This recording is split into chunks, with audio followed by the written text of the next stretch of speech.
gentlemen, and welcome back to SimPlay Motorsport here for the third week of action.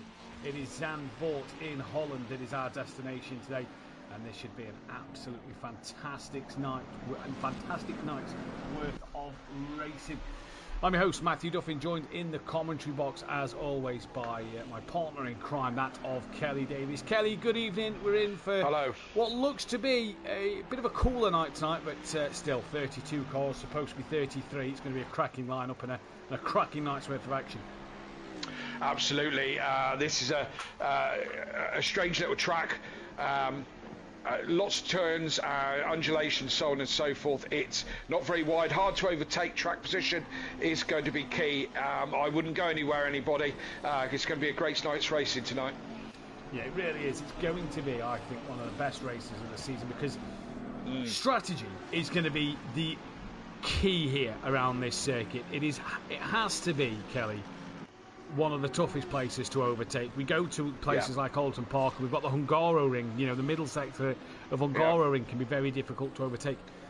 This place is right up there with them, isn't it? You're not really making any moves in that middle sector. We were talking about it earlier. There's only really two opportunities to overtake here, and we'll get into them. Basically, turn one and into the chicane are probably the best overtaking opportunities. But you have to be right in the slip of the person to make it. Be good on the traction zone and in the slip of the person you're overtaking, and probably a little bit of compliance with the person you're overtaking. Yes, it's very, very. I think it's harder to overtake here than it is at the Hungaro Ring. At least you have the long run of the long straight. So that's going to make it very interesting. Strategy, as you said, is going to be key this evening. The feature race can be done on fuel and tyres. Guarantee for sure that can be done. Especially with the track being a little cooler today over yesterday. Just want to say as well, before we get into other bits to do with the racing, thank you all to everybody in the stream who's shared it around between friends, family, colleagues, whatever it may be. We hit 1,000 subscribers last night, a real huge milestone for the channel and for the series. So thank you all for those who's helped run it in the background, for the sponsors, Design Manchester and Audio Sport, for Kelly in the commentary box, as well as all the other commentators that have taken part, and for all you drivers who come out here, and for everybody in the live stream that watches week in and week out. Thank you all for your continued support. 1,000 subscribers, Kelly, just under 5 years. Yeah, I was going to say, we're 5 years in. This started as a, you started it as a league you wanted to start. We're 5 years in through lockdown. I think a lot of leagues kind of started and stopped in lockdown as something to do, but we've stayed strong.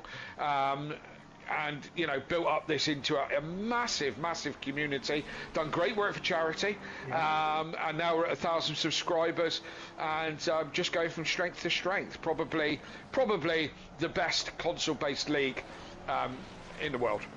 I was going to say in the country, but we're not just in the country, as we have many international drivers. I'd agree with you, but I'd remove the probably. I think we are the best console league in the world. I was being a little bit. Where I'm going to be modest is out of all of those who stream their league channels. Very overcast conditions though here tonight at Zandvoort in the Netherlands. Cooler. We've got some very cooler, about 5 degrees cooler at the moment than last night. Very much so. Championship standings though, it's still from Torlock 17 points. Really been a 2-horse fight between them two so far, but Ben Ruck did kind of upset the apple cart a little bit in race 1 of Monza last week. We've seen that the MSA boys have taken 3 out of 4 wins. Ben Ruck got his first ever win at SimPlay Motorsport, and like we said, kind of just interrupted that run of MSA's form. Yeah, he is the George Russell, isn't he, right at the moment? Yeah, so. Great drive from Ben last week. I do think as the season progresses that you'll see some people come back into their own. Ben being one of them, Cloudin looking racy tonight, McGowan looking quick tonight. I think there's a few people who could upset things tonight. But as we said before, track position is key. Matosa, he had a good run last week, and he'll be one to keep our eyes on tonight. Yeah, topping the times right now as well. So he's quick. Matt Wright looking pretty decent in P4. Yeah, looking handy. Kieran O'Reilly's P3 in the championship. So from Brendan, from Williams, then it's Hoopert, Ben is P6 from Carlos in 7th. De Bont up to 8th. Overtaker is 9th from Jamal Clouden. Ian McGowan P11. Erkin Koglu is P12. Dan Davis down in 13th place. And I don't remember the last time I've ever not seen Dan not in the top 10 of the championship standings. Umatoza is P14. Will Friedman P15. Then it's the top of the golds. It's Patrick Ledger 16th from Sny. 17th Matt Wright. Then Mike Matthews. Ismail Rashidov, obviously platinum driver. And I believe we've got his platinum number on tonight. Can't see him currently on the leaderboard. But Rashidov then P20, obviously platinum driver. Hibbs 21st from Maya, with Zampellini 23rd. Kalsev 24th. Hoffer in 25th. Cairns 26th. Van Zyl 27th. Gooday 28th from Ramsell. Cardno, Skunky Millington, Lino Harris, Rob Smith, Sullivan, Stardog, Heyo. Yet to get off the mark in 2 weeks. Stein's making his first appearance of the season, missed the first 2 weeks, and Claes making his debut at SimPlay Motorsport tonight. In terms of team championships, MSA Racing lead from Dapper Racing, Yin Yang a P3 from Team Audio Sport, Cloud9, Bam Bam Bam Racing Team RRM, SimPlay Racing, Team GBR, Greasy Bandits, AS Racing, Full Sends Fjord Lords, Ballbusters Racing, Road Runner Motors, Quantum Motorsport and Effect Motorsport. Which brings me on to a new team on the grid, and they've been here since the first week of the season, and that is Maya and Van Zyl have decided to run, and they are running under the name of Afrikaans Racing. Haven't changed car, just to change your livery for the team to make sure that they match in team colours, and Afrikaans Racing is their team name. Okay, good to see that they've come up with a name. Yeah. It is. Yes, it's just another team. That's 17 teams on the grid. That's fantastic. Yeah, wow, absolutely. The size of these grids across the whole week is crazy. 30. Well, we've got 32 drivers in at the moment. So I mean that's crazy. 32 drivers. What other what series do you know that has that many drivers in it? That's crazy, isn't it? Brilliant though, isn't it? You know, when we look at it, when we think of it realistically, Kelly, it's just brilliant to see that many cars on the grid and to see that many challenges out there as well. Yeah. 17 teams on the grid. Bearing in mind, you've got to think 17 teams on the grid. Project Cars 2 only allowed 16 cars when we first started, so you've got to think that's where we've come from. 17 teams. That's just over double the amount of cars we could have on the grid at Project Cars 2. Never mind. That 40 drivers, 33 drivers expected. I believe it's Van Zyl who's the last driver to come in to the lobby that I can see at the moment. So he will be driver number 33. Few missing tonight, no overtaker. And of course, I've got to mention this one. The drop scores obviously can take place from week 1. They will not be shown on the table until week 3, we decided, because it didn't make sense for us, I think somebody had suggested it, to do it until week 3 for the reverse grid reasoning. So therefore, drop scores will start to show on the table as from tonight, so we'll start to see a different tale in the story. Absolutely. Absolutely. Good evening to everyone in the chat. Rob Smith, I understand Kelly was disqualified last night because his McLaren failed scrutiny and been too wide. Well, I do work in composites, so I kind of just, made the wide arch version of my McLaren and made it, made it 25 foot wide. I stand by it. I said it once, I'll say it again. Kelly Davis is the hardest man at SimPlay Motorsport to overtake. I stand by that comment. Well, I'll take that as a compliment, Matthew. Thank you very much. You're welcome. I think a lot of people are frustrated by that fact, but I think I've been one of them people that's been frustrated. In the moment, it's like, would you just move? But from the commentary box, it's nothing but plaudits. Congratulations, my friend. Why are you still in the way? Get out of the way. Yeah. Why are you still there? Yeah. But good racing last night. If you missed the action, Dan Davis was your man on the comms last night. If you missed the action, you can go back on all the races on SimPlay, all the way back to the beginning, and there is some absolute classics. And this week was no different. This track, this amount of drivers is bringing up some fantastic racing, and we've hardly got time to mess about these days, have we? No. I know, it's crazy. And this is the thing, isn't it? There's so much we want to talk about and try and discuss, but there's just so little time with the amount of action we have on screen at the moment. I think Clouden was chatting to me, I believe, in the week. He's like, "Oh, mate, you and Kelly missed some of my good battles last week." But when you watch the stream, he understands why, because we're watching other good battles on the track. And Yeah. It's hard to pick who you want. And can we just point out, by the way, look at the top three. 36 thousandths of a second Tardock to O'Reilly. And that Honda, by the way, so here's a little bit of tip for you. The Lamborghini is the heaviest car. It gains 15 kilos. The Honda is the lightest car. It loses 6. So O'Reilly doing absolute bits in that Honda at the moment.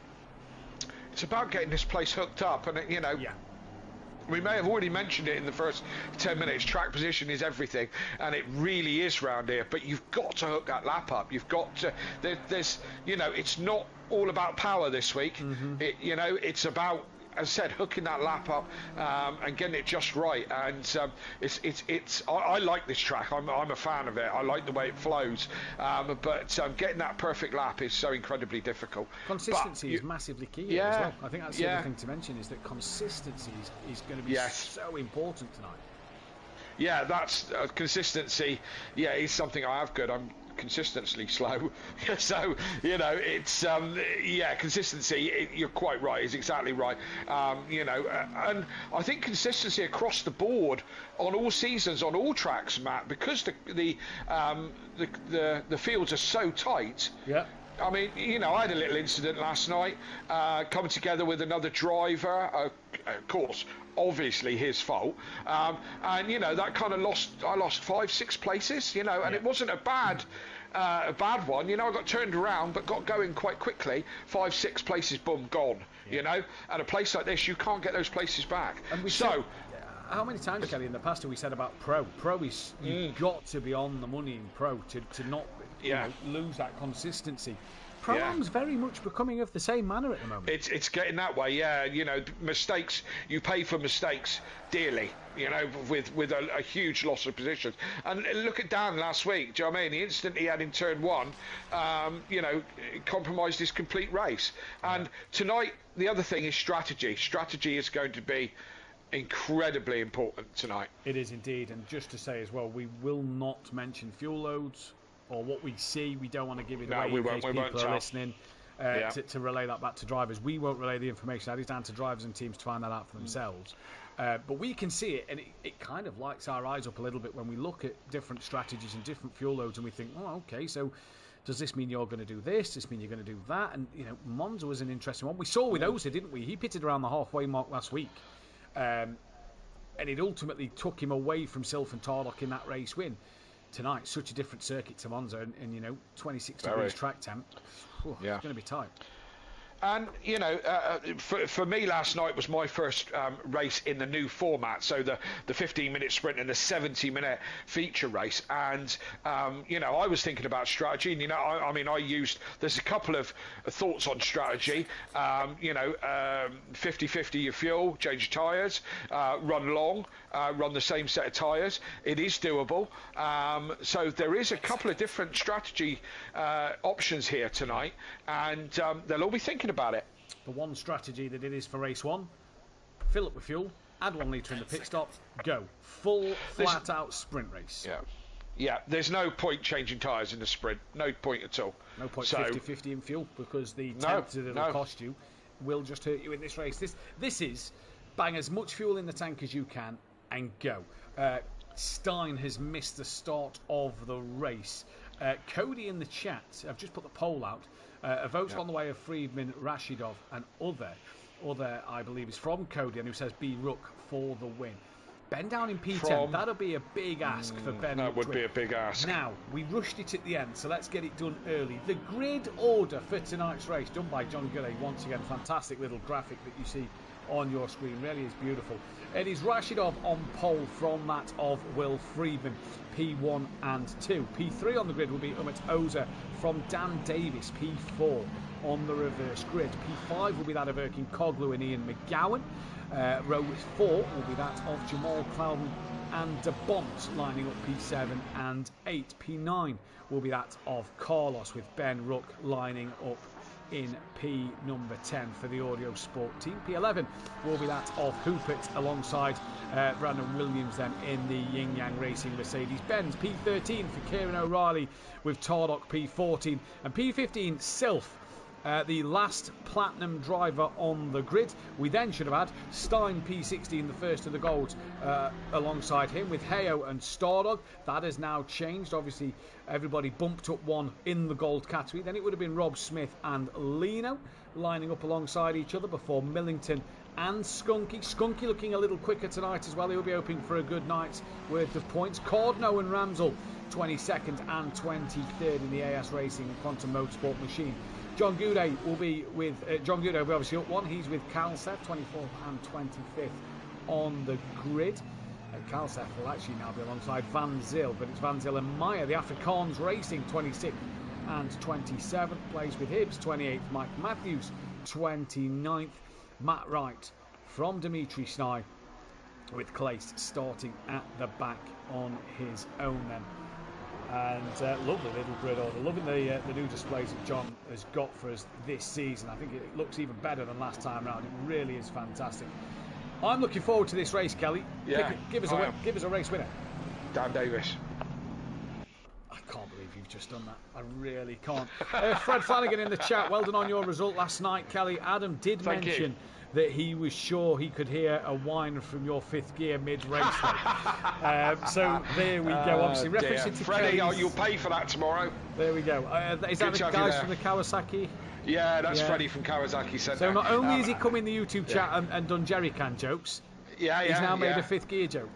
Yeah. I said to him yesterday, I don't need any more smart comments from you, but obviously he's right in there with the just the background on that one. We went to Walk Park last week, and my gearbox gave up on my transporter, so it's expensive weekend. Fifth gear was presented by Jason Plato, wasn't it? It was, yeah. The new presenter for Touring Car?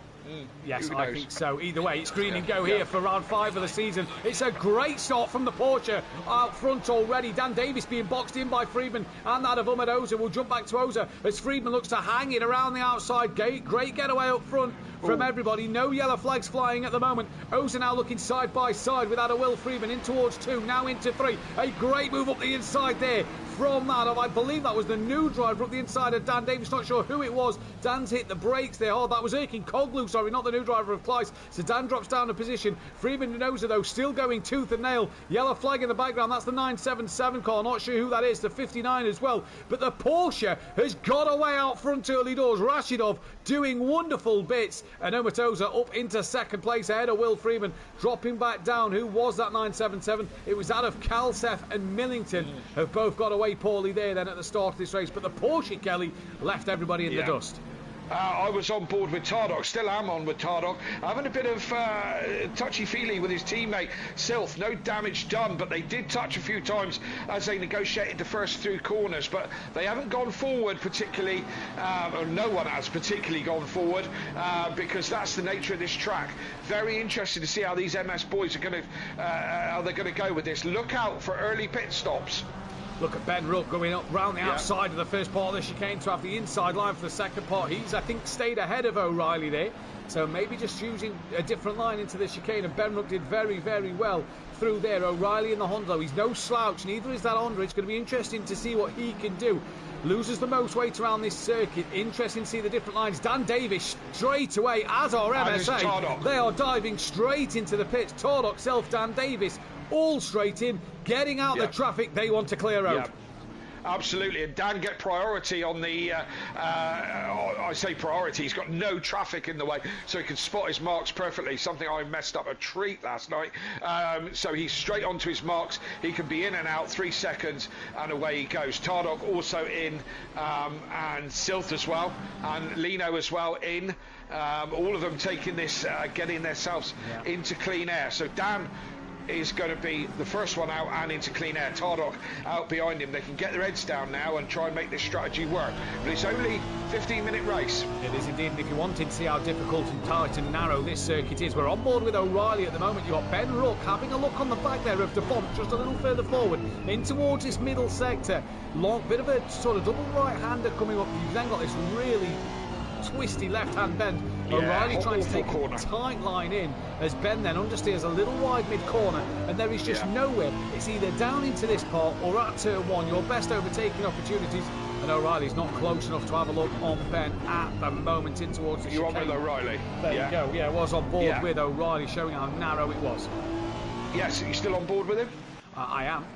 Right, okay, just coming into the last corner. This last corner, you come off the throttle, tuck it into the inside. This is where you need to be absolutely behind the car in front so you can get right in their slip. It's flat through the last corner.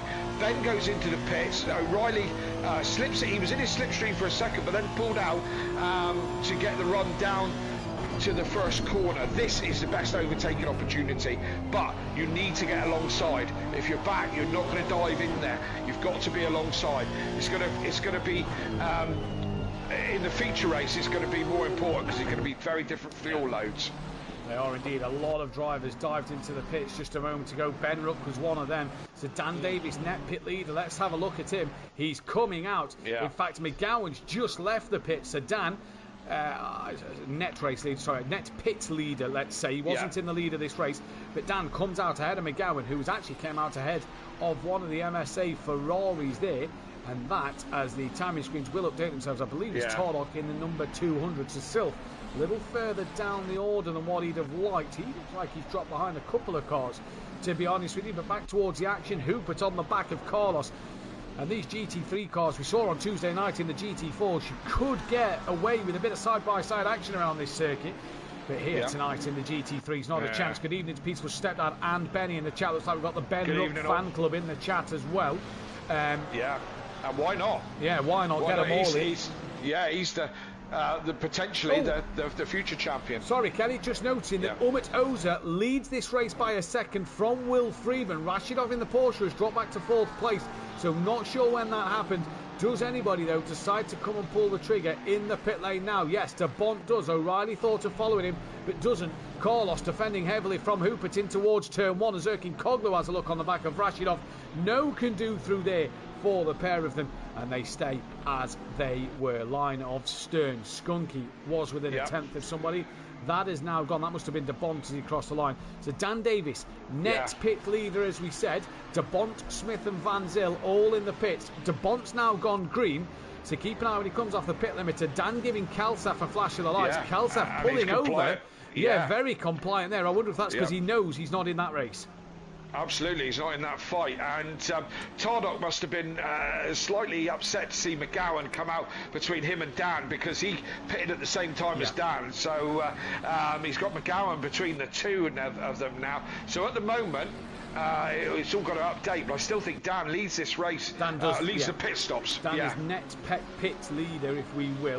Good evening to Daz Automatic in the chat, watching live from Egypt. Hopefully I know the weather's cracking. You sent me a picture earlier.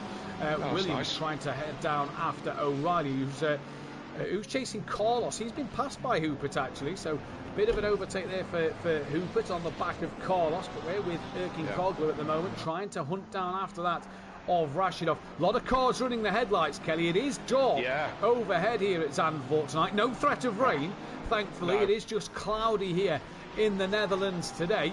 And is anybody coming to pull into the pit lane? Again, pros have got it easy on the weather, haven't they? It always pans out for them. Always pans it. Honestly, who sets this server up? Is it a man with a in the pro?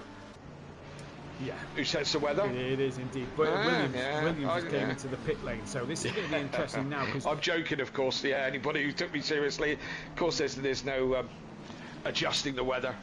It works out that way. Sorry, no, I'm wrong. It was Erkin Koglu. Dan was just behind in the pit stop. So that's going to be the one to keep our eyes on.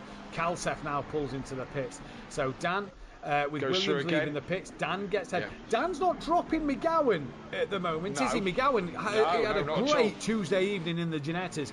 Going strong again here in the GT3 Pro Series tonight. Great to see McGowan and Skunky looking a bit racy. They're the two that's been off the boil a little bit this season. McGowan looking much more racy this evening, and he's right on the back of that Lamborghini of Team Audio Sports Dan Davis, and Benny in the chat. Who's Benny as a race? B Archer. Good evening, Benny. And yeah, thanks for the kind words. As McGowan has a look at Dan. Oh, you're not going to get it done there, my friend. No. And he's just been done by Tardock. Yeah, just as you said that.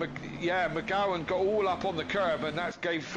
Tardock doesn't need a second invite, does he? Willie, he will never need a second invite. Ben Rook is gaining on this trio as well to make it. I think Dan's holding him up a bit, isn't he? Oh, yeah, Dan looks like he's just struggling for a little bit of pace. Obviously, Dan's still learning the new Fanatec wheels, so it's all coming to him. Every lap he gets under his belt, he's just more mileage, and it's that mileage that he needs as he really bounces over the curve there. Was just about to say there was a good fight happening down the order between Snai and Meyer, the Afrikaans McLaren versus the Roadrunner Motors Mercedes-Benz. We've also got Mike Matthews on the back of Leno. Mike's got some damage at the front of his car, so he must have been involved in that dramas at the beginning of the race. But 3 cars in the pits, one of which is Hupert. Hupert was just behind Erkin Koglu, so Hupert's come off the pit limiter, and Hupert jumps Dan Davis in the pits then. So Hupert going that bit longer has jumped Dan Davis. I don't think Dan's got outright pace here at the moment in this first race, but either way, could be off for a good result. Yeah. What did we say at the beginning? Track position. Yeah. Track position is everything. If Dan, he might gain himself some places here, but Hooper is starting to pull away. Tardock having a look down the inside. They're going to touch. Someone's got to yield. Someone has got to yield. Off each other a couple of times there. Now coming through the right left-hander, back uphill onto the right-hander. Still banging doors and banging wheels into the braking zone now. Dan Davies stays ahead of Tardock. And we say about Dan gaining places, well, he's lost one in the pits, and Tardock gets a bit of a sniff of a nose up the inside into the braking zone of the right-hand bend. Now into the second of the right-handers. Dan needs to keep it strong around here. So I've got inside line on the left-hand bend coming up. Tardock fighting this as hard as he ever will, and Dan Davis manages to fight another day as he hangs on in there. But look at the train developing behind him. De Bont, Williams, O'Reilly, nearly Clouden have joined onto the back of Ben Rook, and this 4-way has become about a 6-way now, and it really is turning into the trolley train behind Dan Davis. Great bit of racecraft from both of those guys there. Dan went deep and gave Tardock a run, but he wasn't going to roll over and let it through. He did exactly the right thing, and great racing, great racecraft from these guys. McGowan is probably thinking to himself, go on you two, take each other out, I'll have that. But Dan, as you say, is struggling on outright pace, but I mean, he's a Davis, he can defend. Still not as good as you, Kelly, I will admit that one as Dan comes in towards turn 1. He's gone a little deep on the apex. That's allowed Tardock to come back up the inside. Now turn 2 and 3. They bang doors again, do Davis and Tardock. Dan needs to hang it around the outside here. He does so inside for the hairpin corner. And I tell you what, this could be handbags. We were saying that Dan's... he's round! Tardock spun him around! And Dan's backwards. He's got to hold the brakes. I think O'Reilly clipped down there then. And Dan said he needed a good race after a disappointing Monza. And he's tumbling down the field. But Tardock definitely hit Dan Davis round there. Ben Rook capitalised, as did De Bont. Where did McGowan end up? He lost out to Ben Rook and De Bont there as he dropped down the order with that of Tardock. I think O'Reilly also hit Dan as Dan was stationary coming up the hill. Yes, the Honda's got front end damage. O'Reilly and Silf and Clouden on the back of him.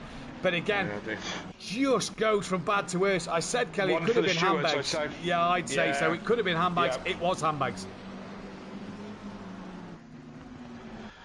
Yes, absolutely. It was a shame, isn't it? Absolute shame. And let's move on. Oh, Mike Matthews is off. Dan Davis just gone past Mike Matthews as we just go down onto him. Mike was on the back of Leno or Van Zyl, I think it was. He's just been off through the right-hander before the long left. So clearly struggling with a bit of damage on that car. Dan makes up 1 spot. Rob Smith in the Ford Mustang. He's on the back of Hayo at the moment. And plenty of gaps around, Kelly. We've got 3 minutes, just over 3 minutes left of this race. Top 5 still to pit. Yeah, absolutely, yes. And Ben Rook now, Carlos comes out just in front of Ben Rook, literally just in front. So Ben now, or Carlos is now the man making the train. Can he pull away? I don't know if the Ferrari's been quite as strong as the as some of the other cars tonight, but still, Carlos is there. He's what we got, the top 5 still haven't pitted with only just a couple of minutes left, so they're going to have to come in this lap as Carlos is... Tardoc's having another look. Yeah, I think Rook had a bit of a snap mid-corner. That gave him a wiggle. Tardoc now having a look, the same place he did to Dan. This time they'll just bend onto the grass, and Tardoc's wide. That could allow to bunt up the inside now. To bunt on the inside, Tardoc can hang it around the outside. Tardoc, though, slow to get away out of that corner, and he loses out to the bunt. McGowan now, he's got Williams up his inside. Williams got 2 wheels on the grass to commit to the corner. They stay side by side, and McGowan comes out in front in his handbags at Zandvoort today. Yeah, I think Tardoc's name's going to come up a lot in the steward's office after this race, unfortunately. And both the Audio Sport guys seem to be struggling on that downhill right-hander. And Tardoc has taken the opportunity, but it hasn't really, didn't really pan out that time, or certainly not for Ben Rupp. I think, Kelly, if I'm going to be honest, I think the McLaren looks the strongest car this weekend. The BMW looked pretty good last night as well. Will Friedman comes out of the pits, by the way, ahead of that of Hupert. So Friedman is now the net pit leader. Oza was 5 seconds up the road from him before he pitted, so I assume Oza could be on for the race win here. Although Umut Oza, gotta hope he gets in the pits before the timer runs out. He will not want to cross the line. That'll be a huge penalty. Hopefully he's timed this to absolute perfection. Where is he on the circuit? Yeah, coming down to the final couple of corners. He's got time to pit. Whereas Rashidov, he should also have time to pit. Yes, indeed. And Rob Smith, yes, Dan has got the same body kit. I just had to adapt it for the Lamborghini. Unfortunately, it wasn't wide enough. It wasn't strong enough to stop him being turned round. But yeah, I'm on board with Silth now, and this train again is building quite a train now, which is behind Friedman. And they're all in close company, but again, nature of the track, there isn't anywhere to overtake. Kelly, there's 2 trains because I'm down with Lino, and this is an interesting one because it's Lino, Van Zyl, Dan Davis. You've got John Gooday just trying to overtake Mike Matthews in the background. Mike has got a lot of damage on that McLaren. Did the top 3 get into the pits? Yes, they did. I assume Oza will come out in the lead of this race, still splashing and dashing. We will see. But Lino at the moment has got a lot of pressure from Van Zillen, and the heavily damaged Dan and Mike Matthews behind, with John Gooday just behind them, down in 25th place. Right, where's Will Friedman? He's there in the pits. Almost Oza has gone. Yeah, Oza's out in front, but I think Friedman might be... Friedman second, Hupert third. Into second, yeah. Koglu down to 4th place at the moment. Just trying to see where the Porsches came out. The Porsche of Rashidov has lost out to Carlos de Bont, Tardoc, McGowan, Williams, Ben Rupp, O'Reilly, Silth. So the Porsches came out 13th place from 3rd or 4th on the track. Did he have a bad pit stop, or possibly maybe so? Not? Yeah. Possibly so. John Gooday's got past Mike Matthews there. Then just going back down to that fight, John Gooday's got the job done. And that'll be the Aston Martin passing Mike, I assume, on the straight, where Mike's got the heavily damaged McLaren. John Gooday gets through and passed on Matthews there then. But the race leader halfway through the circuit, we'll keep our eyes on this. Van Zyl's looking racy further forward with Lino as well. Dan Davis just sat waiting in the wings behind. But the race leader of Umut Oza, we said how good he looked last week. Well, he's looked brilliant this week. He wasn't on pole position. He had to do it from the Porsche, and he took the lead, and it hasn't really looked back, Kelly. Got to start thinking that is he a contender for this championship? I certainly think he might be. Yeah. 3rd place Hooper is all over the back of Friedman.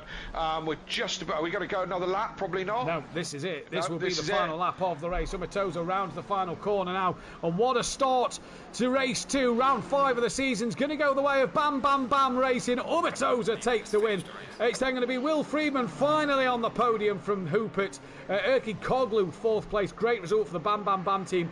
And then it's Carlos from De Bont, from Tardoc, from McGowan, Williams, Ben Rupp P10, O'Reilly Silth, Rashidov 13th from Clouden 14th, Skunky P15 from Stordog, Matt Wright, Meyer, then Snye, Cordno down in 20th place, coming towards the start line. He goes. Hibbs will cross the line for 21st. Lino is going to hang on. And what has happened here, because there's no Van Zyl, there's no Dan Davis, it'll be Lino from that of John Gooday, from Mike Matthews. Van Zyl will then come to the line in 25th. Then Dan Davis, nearly Rob Ramsell. Millington, Heo and Rob Smith are having a battle. This will be Heo's first points of the season. It's Millington from Heo from Rob Smith. Kalseth, Claes and Stein all missing out on a point at the end of this one. But what a dramatic fight. Dan Davis and Van Zyl at the end losing out to Gooday and Mike Matthews by some margin. Something happened there, you'd say, Kelly. Something happened, yeah. Something that we didn't see. Again, for those of you watching who don't watch all the time or are new, we can't see everything, unfortunately. We can only see what you see, pretty much. I have a slightly different view, or I can choose a different view, but we can't watch everything. So difficult with 32 drivers as well. 33. It is indeed. But that then was all she wrote for race number 1. Don't go anywhere, because we will be right back with race 2 in just a few moments' time. A dramatic race 1. I'm sure questions will be wanted to be answered in the steward's room this weekend. But we'll be back in 10 minutes' time. Stay tuned.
Motorsport. Not quite sure where my partner in crime, Kelly Davis, is, but we are back live. He's here, he's with us at the moment.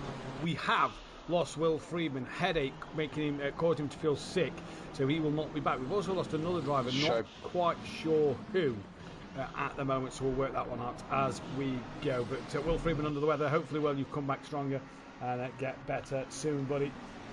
Yeah, and, couple of paracetamols and lie in a dark room. Yeah, that will be the one to do it.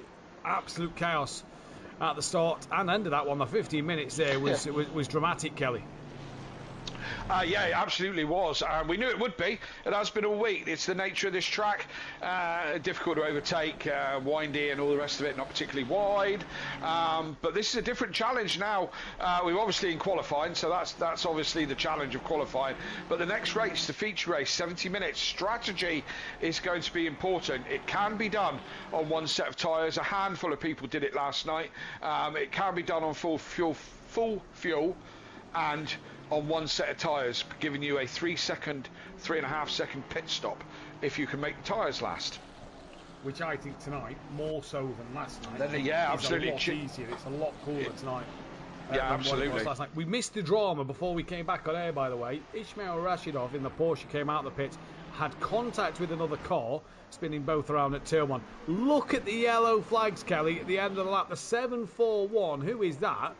Is at the end of his lap. That is Stardog trying to start a run. You've then got Mike and Clace coming to create space for their lap, and then Tardog's nearly on them. Yes, indeed, and again, a bit like Formula 1. Oh, this could be dramas. They're all jostling for a position. Who's in the front of this group?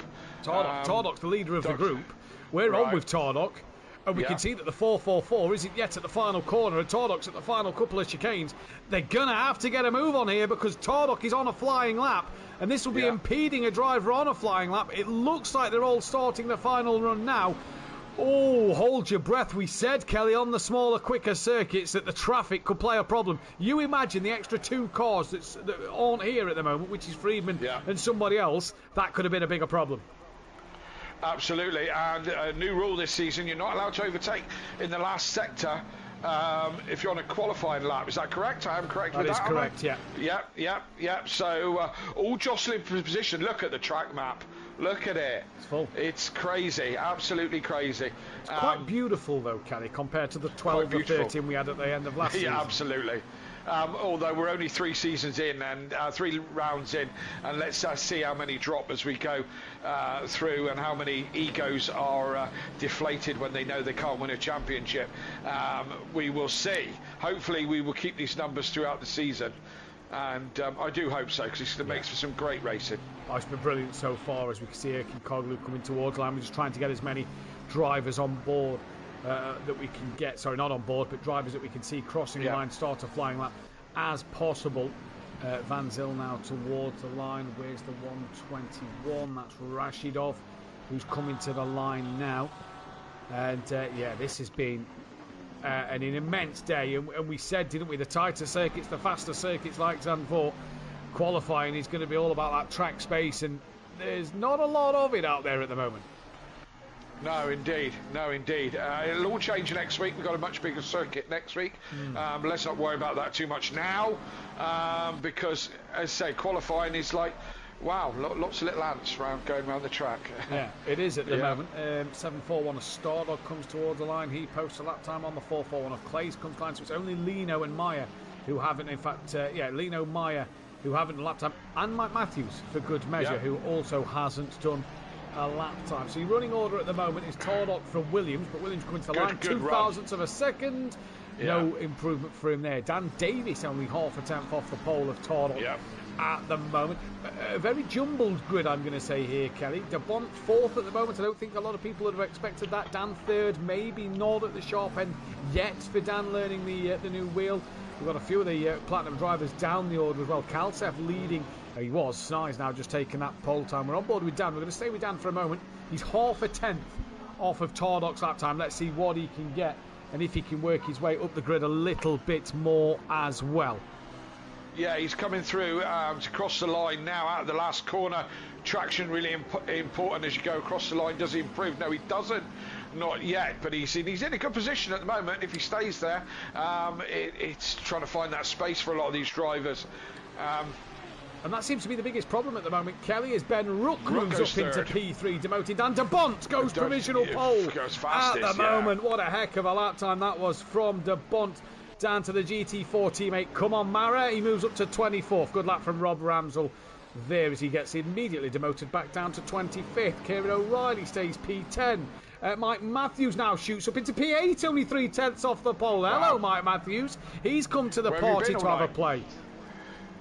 Yes, indeed, and great lap from Mike, but we're not over yet. Still got 3.5 minutes of qualifying, and they're all jostling position. Everyone out there trying to do their best they can. McGowan's got provisional pole.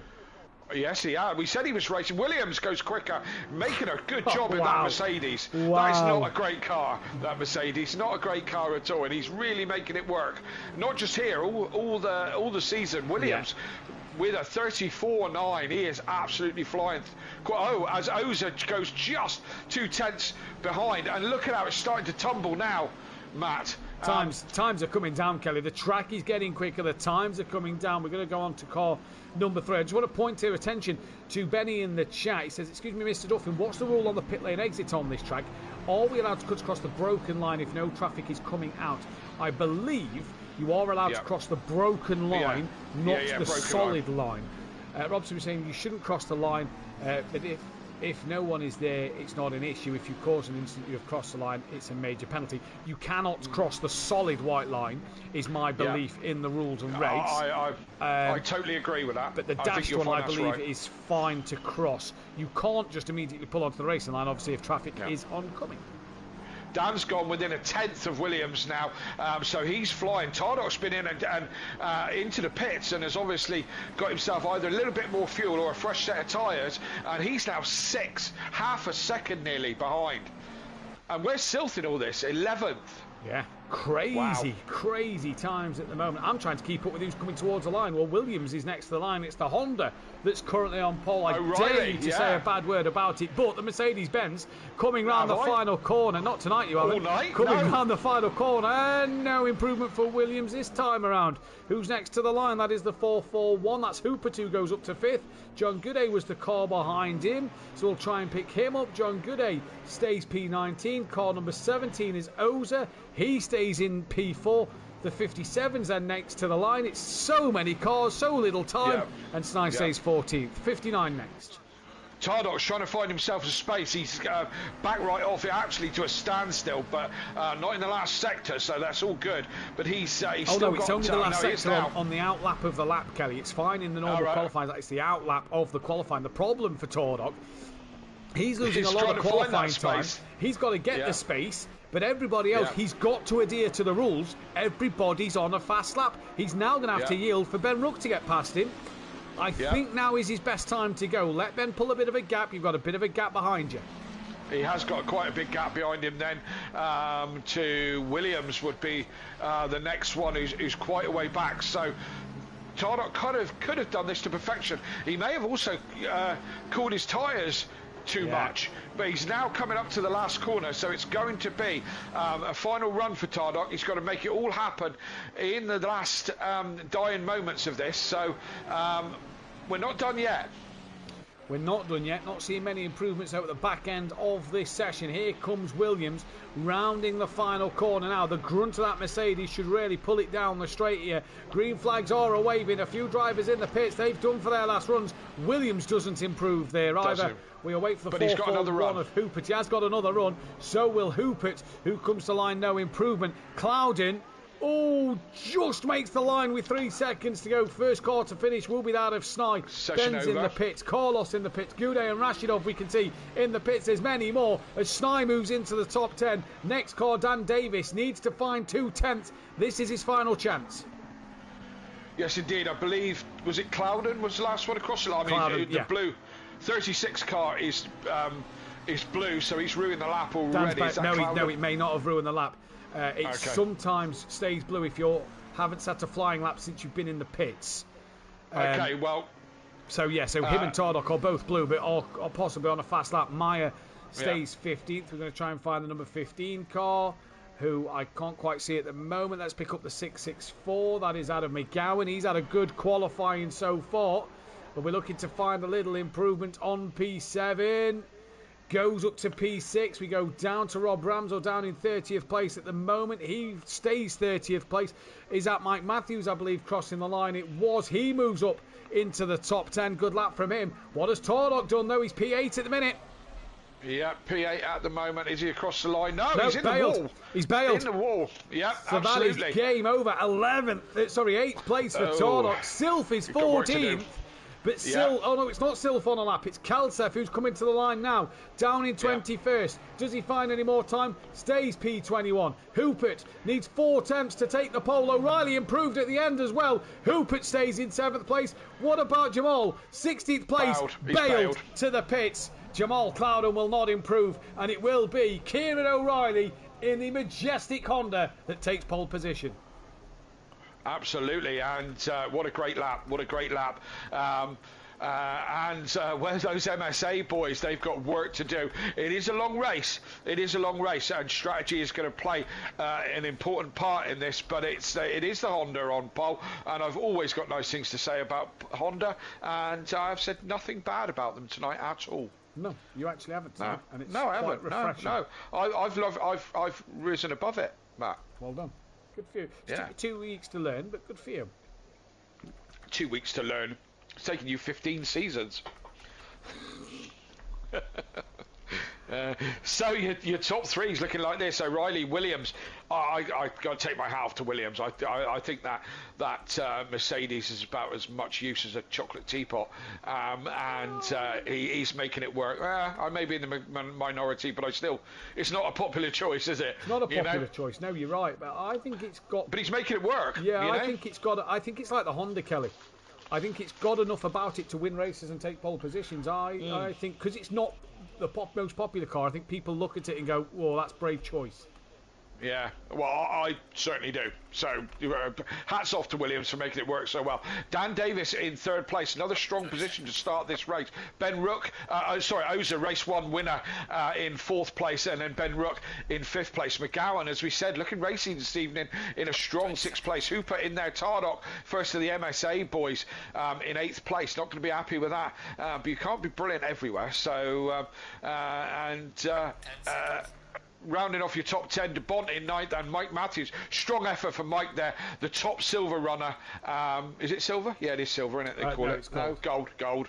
Yeah, gold. The top gold runner this evening makes the top 10, so that's impressive. Is it not? I think it's a heck of a lap from absolutely. Mike there, to be fair. And Snai and Skunky, I kind of expect to be around there. Snai and Mike, I think that's pretty impressive. Yes, indeed. So they're away on their formation lap. Sorry, Kelly. The other driver we did lose was Snai. It was Stein, sorry, in that race. We did lose Stein from that race as well. Yes, indeed. The Ben Rook fan club still going strong in the chat, and rightly so. He is potentially the future champion in my book. That's why we've signed him for a multi-contract. Phil Raiden as well. Remember to like the stream, subscribe as well. So yeah, make sure you do that. So we obviously hit that 1,000 subscribers last night. Thank you very much for everybody who has hit that button and subscribed to the channel.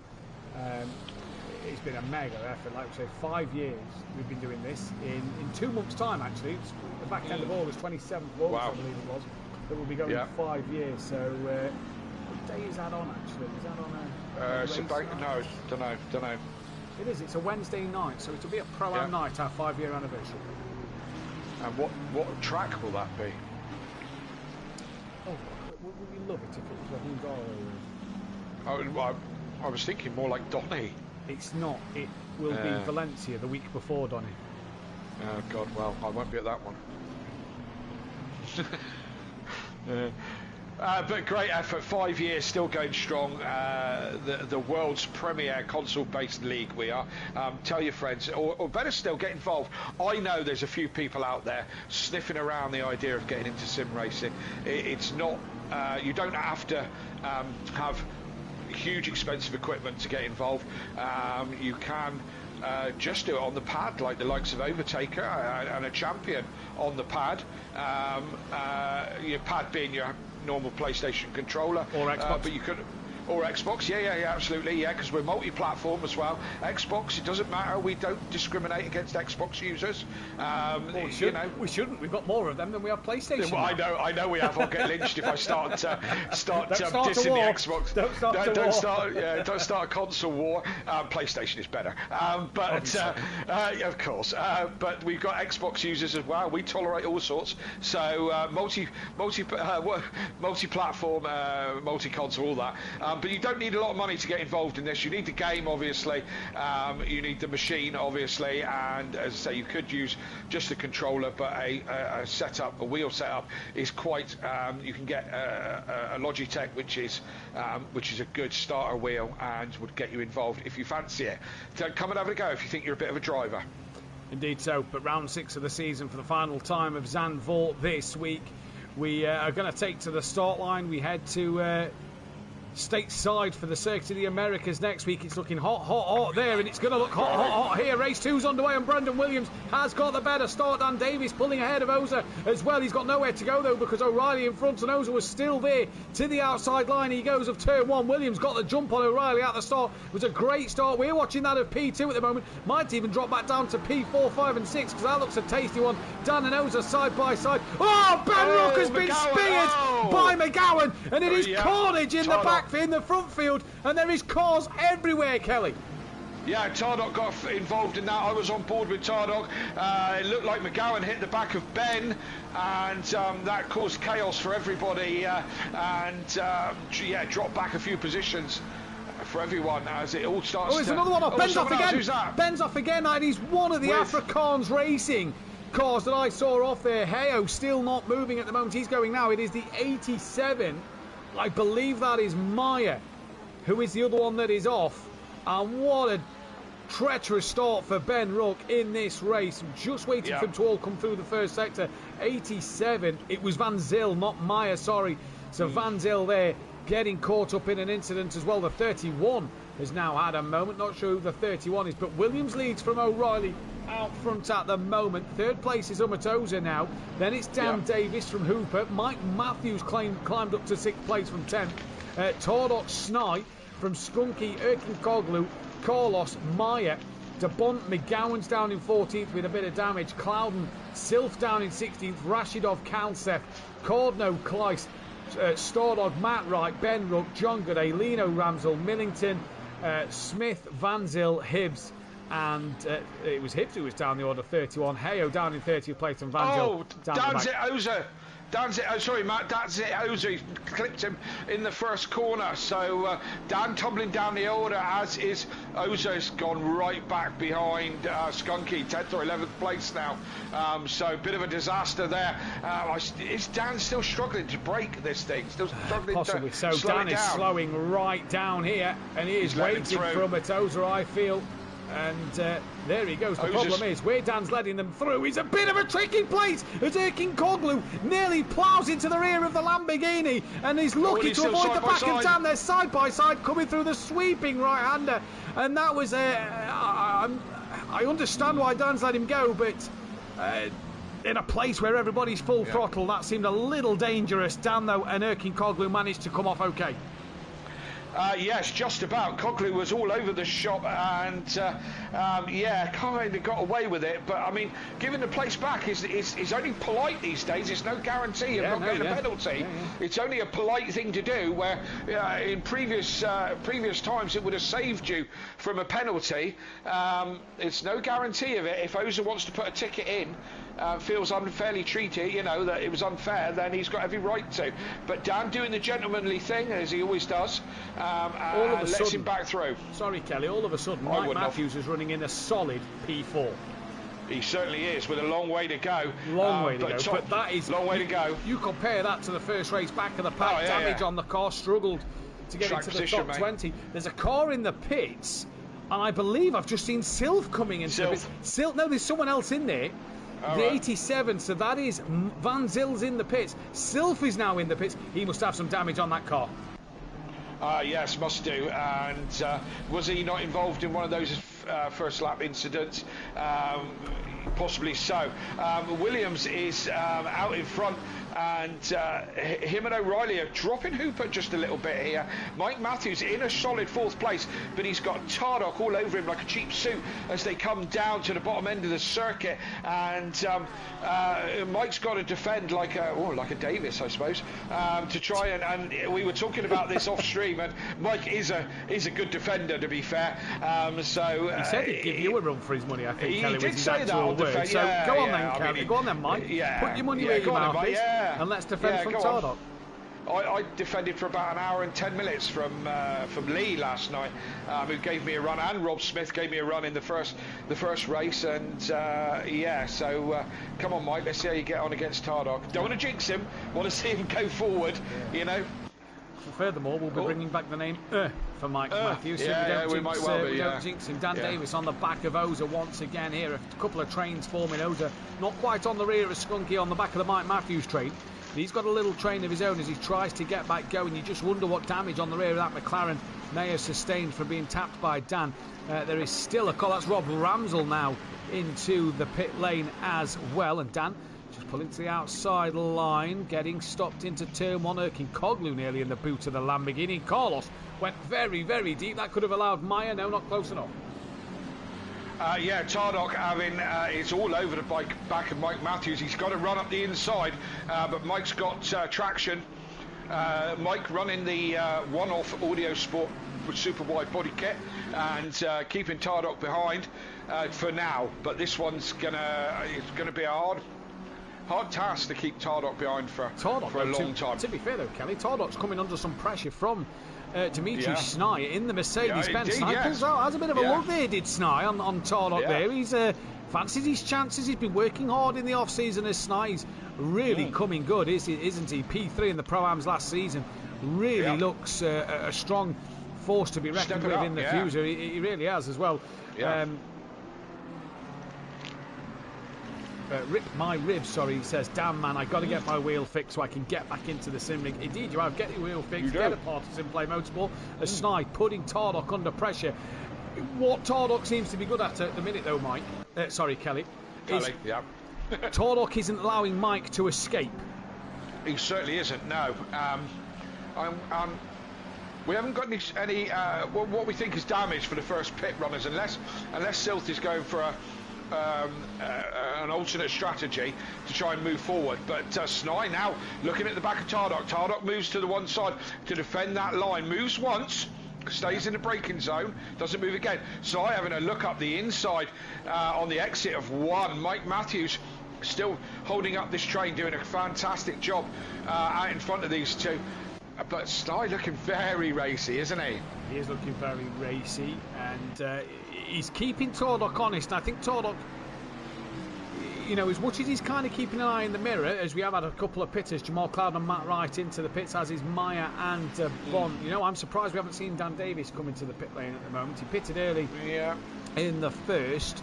Not pitting early today, but Mike Matthews so far doing what he needs to do, defending into the right-hand bend. Tardock looks to tuck underneath, and at this part of the track, Kelly... Sorry, Steiger trying to go around the outside of Tardock then. This one is hotting right up.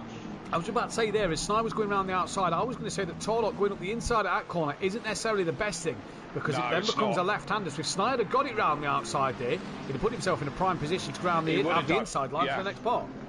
Yeah, I don't think it's worth trying it there at all, to be honest. It's whatever you do, if you go down the inside, the other guy's got track position or the line or to traction, so it's just not doable there. You're better off staying close and trying to nail it into one.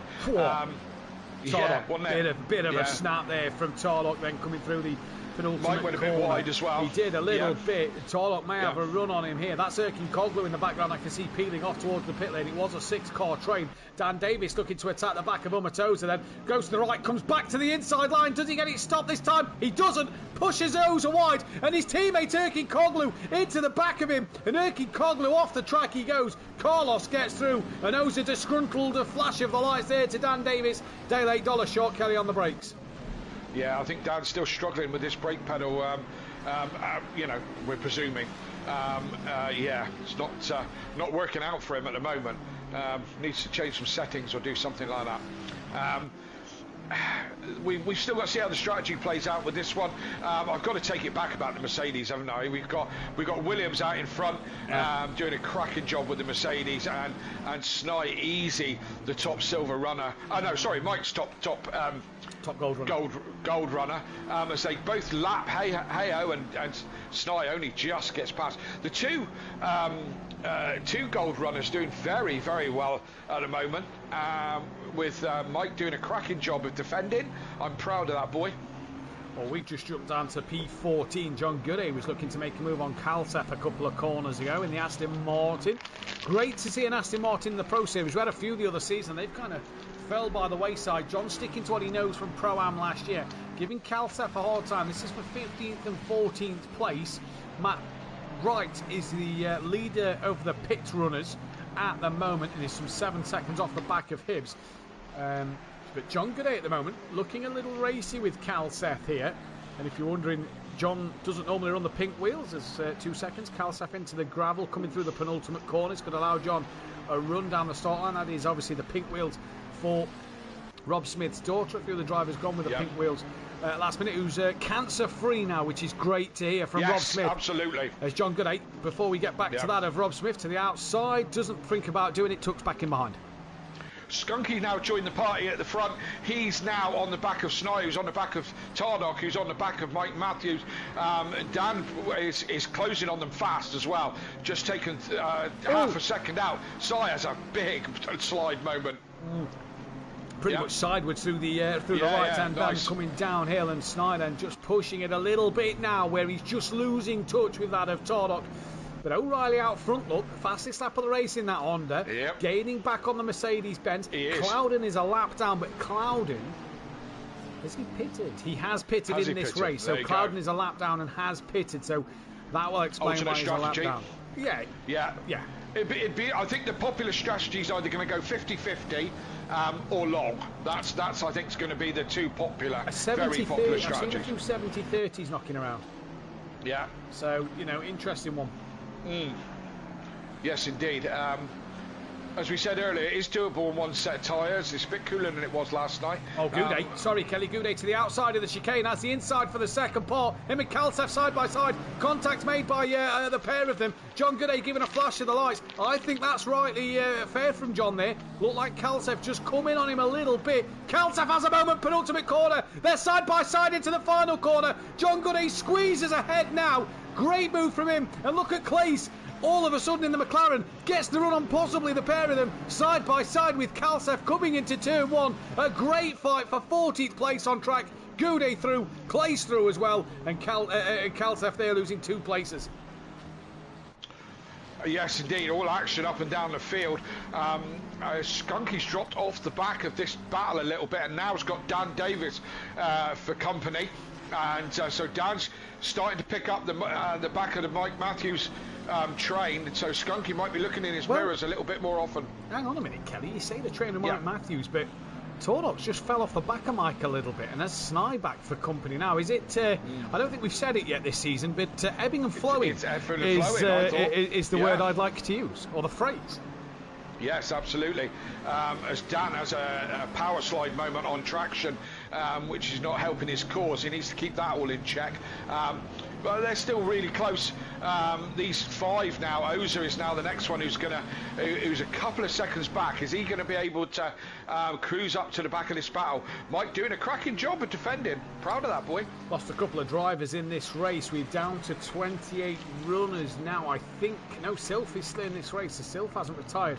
Van Zil's still going as well. So I'm not sure who the others are, but we have had a few retirements in this race so far at the moment. I'll be able to try and bring you that information momentarily, and we can see who's retired from this one. If you scroll down the order, Rashidov has retired and DeBont has retired. Yeah, Dan Davis having a look at Skunky into turn 1. I was looking in the wrong direction and eating a chocolate waffle, which is awesome. And Dan having a run on Skunky, but Skunky defends that one and pulls back up to Snide a little bit. Also Rob Smith. We've lost 3 cars. There was 31. We've lost Rashidov, DeBont and Rob Smith. Oh dear, for whatever from reason. This second race. Yes, indeed. Sorry, excuse me, that's how incredibly rude of me. In the chat, Rip My Ribs, great to see someone using a Honda. Absolutely, absolutely. Love when someone uses a Honda. Yeah, couldn't agree more. We are love it. avid Honda fans in this chat as Torlock. Oh, Mike had a moment on the outside curb there, and now Skunky's decided to follow through. And I mean, people call Hondas lawnmowers there, but the McLarens was doing the job for the Honda, both of them. Yeah. Yellow flag was flying back end of the circuit, not sure why. That is by John Gooday. And that is the 444, I think, of Clace, who has had a moment. Is it? No, that is Carlos who's had a moment. He's dropped behind Clace and John Gooday. So Carlos tumbling down the order a little bit now. Yeah, not been Carlos's night tonight. We haven't seen him. He's usually there and thereabouts with the front group. We haven't really seen a lot of him tonight. Yeah, tumbling down the order a little bit. In the chat, Phil saying that as Dan takes another try up the inside again, just so late on the brakes but couldn't slow it down. He's lost time there, a lot of it, and he's really slow. I think he's let Osa go for that little push to pass earlier on in the race. Yeah, maybe. Yeah, that might have something to do with it. But Phil's saying that Rob Smith, the Ford Mustang driver, yes, that's what I was getting to. Is what he's saying in the Discord, so that may be the reason for retirement there. Yeah. Has he lost power, like no electric, or lost power in his engine? Who knows? Not too but sure. That's why he's out. That's why he's out. So Ian Best saying, where are the Quantum boys? Well, Millington's 18th, Rob Rams was a few laps down in 28th, but they're going to score points. They're still going till the very end. Carlos trying to get back on the rear of Clace here. He's got Calce and with him. Dan on the back of Oza, round 3, gloves on, ding ding ding. Yeah. Here we go. Stein had problems with his equipment. Something broke. He couldn't use the brake anymore. That's why Stein, I don't think, retired from this race. Stein finished race 1 and just wasn't here for qualifying. So Stein will not be counted as a qualifying bank. He didn't actually start the race. So don't worry about that one, says Hoffer in the chat. So Stein, always dramas because he wasn't here to start the race. Always nasty when you have problems with your equipment. Nobody wants to see that. So hopefully he'll get that sorted and be back with us next week. Next week for Kota. I tell you what, I have to tip the cap to Mike Matthews at the moment, defending like an absolute trooper as he covers that inside line straight out the final corner. He goes. Tardock's going to be forced to the outside, the longer way around. Mike leaves him that space on the outside. Here goes Tardock round the outside. Michael hold it strong. He's not going to get it done. Can he keep a nose for turn 2? No, he can't, as Dan tries around the outside on Umatoza. And I've got a feeling Osa's going to make that very difficult for Dan after the 2 collisions they've had. Yeah. The outside is just not great. If you defend the inside and you can get it stopped, you can keep that corner. And it's quite easy to brake on the inside for the corner as well, I found. Snai now. So, sorry, Snai. Within 2/10 of Torlock. This is the view on board Snai's car. And that's where I am as well. And there is just nothing, no room anywhere, is there? This has to be the start straight. This has to be one of the wider parts of the circuit. Yeah, but this section, as I said before, if you come off your line, you're in there. You're always, there's multiple lines, but they're all kind of like the same, you know. And you can always defend a position. If you're on the wrong side for the one corner, you're on the right side for the other. Just not worth it. Unless you've got a definite run on someone, it's just not worth it. This chicane, although, is worth a punt if you can get the traction off the corner before. I agree. Call me crazy. Crazy. But is that orange McLaren reeling in the back of the black BMW? Well, I was thinking that, but that black BMW is... Who is that? Is that Hooper? That's Hooper. I thought that a couple of corners ago, and I thought no, Hooper's way out in front, and no, he's only 1.1. Yeah, so is Hooper struggling? Well, we'll wait and see. Dan to the outside line of turn 1 again on Umut Oza. He's gone very, very deep, and that is going to put that one to bed. Onto the marbles was Dan Davis there. They've got McGowan trying to gain on them. Down the order, half a second between Hibbs and Cardno. The AS Racing versus the Greasy Bandits Racing car. Lamborghini versus McLaren. I think the McLaren looks a strong car around here. But mine was on rails. As does the Mercedes. The Hondas look pretty good in O'Reilly's hands. Yeah. I thought the BMW looked good. We saw with Kieran Argent last night. And Benny Varga took a second place in the second race. I thought they looked pretty good as well. But interesting to see. We'll keep our eyes on the Hibbs Cardno fight. Dan within 2/10 of Osa. That's the closest fight on track at the moment. Oser with a wiggle. Yeah, big wiggle there on his car. Doesn't bother that apex at all there. It's a hard one to break into, that one. It comes up at you quickly. Tricky. You brake. Yeah, you think you can brake later and you can't. You have to brake early and pick up the apex on that corner. It's a nasty... Those two corners are probably the hardest two on this track, I reckon, to keep good track time. Sorry, Kelly. We said that Mike was getting in towards Hooper. The gap's under a second. Yeah, definitely getting into it. So he's just to wheel onto the gravel, but so did Tarlock. Mike's got a bit of pace here for the leaders, so I don't think this is Mike defending well against Tarlock. I think this is Mike matching the pace of Tarlock. I think it's a bit of both, to be honest with you. And to be fair, we're 20 minutes in. They're not a million miles away from the leaders. 5 seconds back, you could lose that in a bad pit stop quite easily. Oh, easy. Yeah. Mike's giving him a cheeky flash of the lights. Oh. Yeah, all that requires now is a constant flash of the lights and a Duffin chop, and you've had a great day at the office. But Mike Mathews now, I tell you what, has gone from defence to offence here, and he's starting to now apply some pressure to the BMW of Hooper, the Dapper racing car. Wonder where they tried to get that name from. Diapers? I was thinking more Napper. Were you? I was thinking of what was that group called? N-Dubs. One of them was called Dappy, wasn't it, or something like that? Maybe you was in the music business, not me. Yeah. I suppose at least the Dapper racing car isn't to look like the Minions, like the Napa racing car. No, this is it. Overalls. I think that's. I wonder if that's why Ash Sutton's kept the black on his touring car, so he doesn't look like as much of a look Minion. like the rest of the.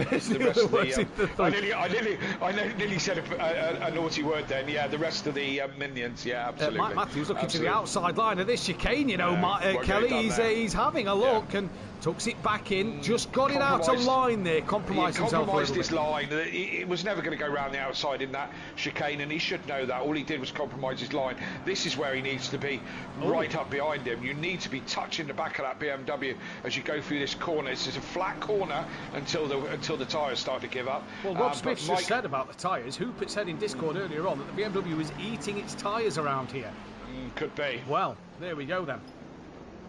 Mike with a look, he just just showed the nose to Hooper, which again, probably trying to unsettle Hooper. Hooper is he's a quick driver, but he's not fault free. He does have the odd mistake, and usually when he has one, it's usually catastrophic. So is Mike thinking about that? Is Mike just trying to say, well, let's try and force him into a mistake here? I see where you're going with that, but I feel like Mike's just compromised a few of his lines by just trying to force that error. Kieran O'Reilly on the back of Williams, not seeing much of the leaders. We've got Skunky on the back of Snye now, as well as Snye with Tarlock. We've got Dan and McGowan within a second of each other and Oser.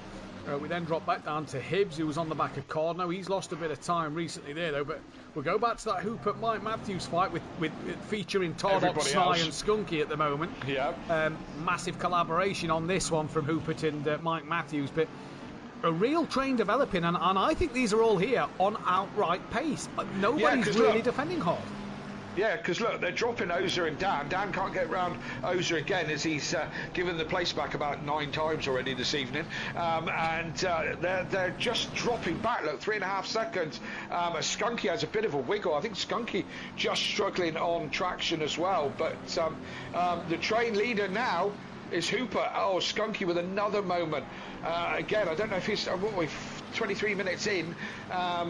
Yeah, I don't know if he's starting to struggle with his tyres, but that was a poor run for Skunky out the last couple of corners. Mike's got a great run, pulls to the inside line now. He's got to get that stopped. That could be very tight. How they haven't made contact, I don't know. But Mike Mathews here, that must have been squeaky bum time and a change of undercrackers at the pit stop, because how he wasn't in the side of that BMW, I will never know. I think Hooper complied with that one a little bit. I think Mike Smith has seen a pedal come through the floor there, if I'm going to be honest with you. He is in the attic after all. Absolutely, yeah. He's probably put his foot through the floor. He's pushing that brake so hard, and I do think Hooper was a little bit compliant with that as well. Was watching where he was and just kept it all in check. And sometimes that BM though, Kelly, compared to these three behinds, definitely the slower of the three. Absolutely, and different cars, different tracks, Martin, isn't it?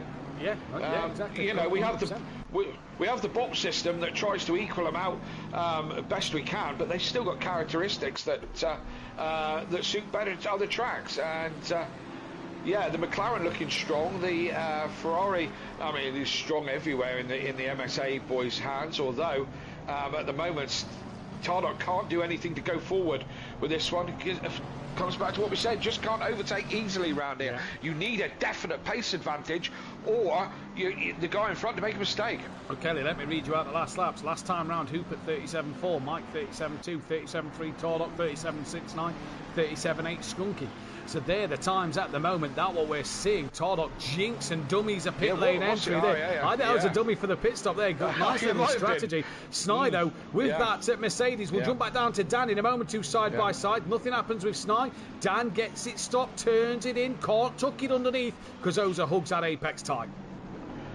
Ian Best in the thing. Can KLF go 30 seconds without talking about Dan? Well, he's the one that usually brings the action, Ian. So that's who we talk about, you know. But you'll probably notice I talk a lot about Tardok because he's the one bringing the action as well. So and I might be completely biased that he's a 10-time champion and my son. And my team leader. Rip My Rib says that I put my money on the hashtag number 200. So that's Tardok. When they know what they're doing, the 296 can get faster on this track with used tyres. So there we go. Who's 296 then? The 296 is the Ferrari 296. Oh, the 296, not number 29, right? No. So number 200, meaning Tardok. If he knows what he's doing, they can get the 296 faster with used tyres. So interesting take. We'll see what happens here. But track position key in the Netherlands so far, and at the minute the train is behind Hooper. We're not seeing much overtaking happening here. And Mike Matthews, the Gold's driver, let's not forget, is he took a class win earlier on in the season. He'll be looking for yet another class win here today, and maybe an outright podium. Absolutely, but don't forget, Mike Matthews started this, was the first ever race winner at SimPlay, and has been in the pro category for the whole of the time we've been at SimPlay. He's never dropped out of this category, and many good drivers have fallen back to Pro-Am, but Mike Matthews has always been there. There was a time on Project Cars 2 where we thought it was going to happen. And I think the switch to ACC kind of saved Mike a little bit because he looked rejuvenated, didn't he, since going to ACC. And he's been a front runner. He's been a top 10 contender every season as Mike. And he's really looked like he's gone from strength to strength, season in and season out. He must be really the absolute king of consistency, because as I said, he hasn't got loads and loads of race wins. Came so close to a championship a couple of seasons ago, but unfortunately got pipped to it by the man I mentioned every 30 seconds. But Mr. Consistency, don't you think, Matt? Because he's always been in the A game. As he has a look down at Hooper, Hooper shuts the door. Tardok getting very interested in this. Oh, Mike has a wiggle on traction as he comes out of that one. Snai's kind of fallen back a little bit and may have missed his opportunity, but Tardok, you're not going to go round the outside, my friend. You're not going to do it. As he tucks back in behind Mike, give Hooper just a little bit of breathing space as Mike again struggles on traction as he gets the power down on that McLaren. It does suffer just there on traction out of that corner. Again, a big slide from Mike. Needs to calm this down. He goes on the gravel a little bit. This is Tardok's best opportunity that's been. He's close up behind him, but has he got the overall speed? Mike dips over to the left-hand side and as he can, defends straight away. And Tardok just not got enough power to go round the outside, but he's going to have a look, but he isn't going to get it done. Mike still has got enough grunt to hold his line. Very good defending. Look at how incredible that Mercedes was out the final two corners, slingshotting himself onto the straight to put himself right back onto the rear of Tardok. Mike just possibly pushing a little too hard at this stage of the race. He's gone around. Now, was that contact or was that Mike on the grass? The camera angle didn't say from me. It didn't tell us from our angle. But if Mike has made that mistake, he will be absolutely kicking himself. Out front, O'Reilly still keeping pressure on that of Williams in this one. And the Oza Davis-McGowan battle rages on here. But Tardok's now been released to attack Hooper with Snai and with Skunky. And Matthews will be kicking himself if he's made that mistake on his own. Oh, Tardock sideways. Oh, and he just grabs hold of it. Side can have a go down the inside on this one, and they touch. He tapped Tardock into the slide at the left-hander. Yep. He's then tapped him straight, and now all of a sudden Skunky's coming under pressure from Oza. It's a real traffic jam going into the chicane. Oza's on the outside, avoids the back of Snai. Is he going to make this stick? He somehow is, and Snai has to go wide. They make contact now. Skunky has got through. So is Dan. So is McGowan, and now Dan's on the back of Skunky. A flash of the lights from McGowan. They're not sure who to or why, but I tell you what, this is an epic bit of driving, and it is all handbags at Zandvoort in the Pro Series. I thought Oza was going to make it. I thought he was going to get it done. After I've said time and time again, you can't go around the outside, and you can't. He got the wheel up on the curb and just spun it round all by himself. Going back to the Mike Matthews incident, I'm pretty sure Mike dropped it on his own. I was on board with Snai behind, and I think he just got a wheel too far on the grass, and that's what sent him round in the end. But I think he was struggling on the tyres by that point. But it's all changed here, and again, this lets Hooper off hugely. Hooper is now 3.5 seconds up the road. He must be rubbing his hands if they weren't on the steering wheel. Well, Steve Millington's got a bit of damage on his car. He's got Cardno and Hibbs behind him with Matt Wright just 1.3 seconds further back. Matt Wright is the lead pit runner. Hibbs going to come into the pit lane as Cardno pulls the inside line on Millington. Down towards turn 1 they come. Matt Wright watching on. He is the lead pit runner, let's not forget. And Cardno gets the move on Millington there. Job done. That is for 17th place overall. Matt Wright, lead pit runner in this race. Dan Davis now on the back of Skunky, who has a bit of a moment out the left-hander. Where did Mike tumble? Mike only dropped to 11th. With a bit of damage on the car. What's he going to do in the pit stop? Great question. And a lot of these guys still haven't pitted. I think 70-30 or the complete race is going to be popular strategies towards the end of this race. Stage, are we? No, we're not. Start to see drivers step in. Some 50-50s. Hibbs has just gone in. We could see some 50-50s taking shape. Hibbs has only just come out of the pit lane. The 59, that is Millington. Yellow flag at the top end of the circuit. Davis into the pit lane then. So has he gone that 50-50 strategy? It would seem like he has at the moment. Yeah. Yes, it certainly would. Looks like that's the strategy for him. Tardock now just pulling away a little bit from Snai, and now he hasn't got Mike Matthews to concentrate on. He might be able to stretch his legs just a little bit. And what else is going on? We've got a little bit of a lull by the looks of it, as kind of close battles, although saying that, O'Reilly's still within a couple of tenths of Williams, as he has been for nearly 19 laps. Dan is having a rather long pit stop. That would suggest to me that is a change of tyres for Dan Davis. Yeah, yes. How's that going to... Well, not everyone's going to do it on one set of tyres, are they? And he's had a couple of moments that may have... Kelly, I think the change of tyres last night seemed to work a little bit towards that last 20-25 minutes of the race.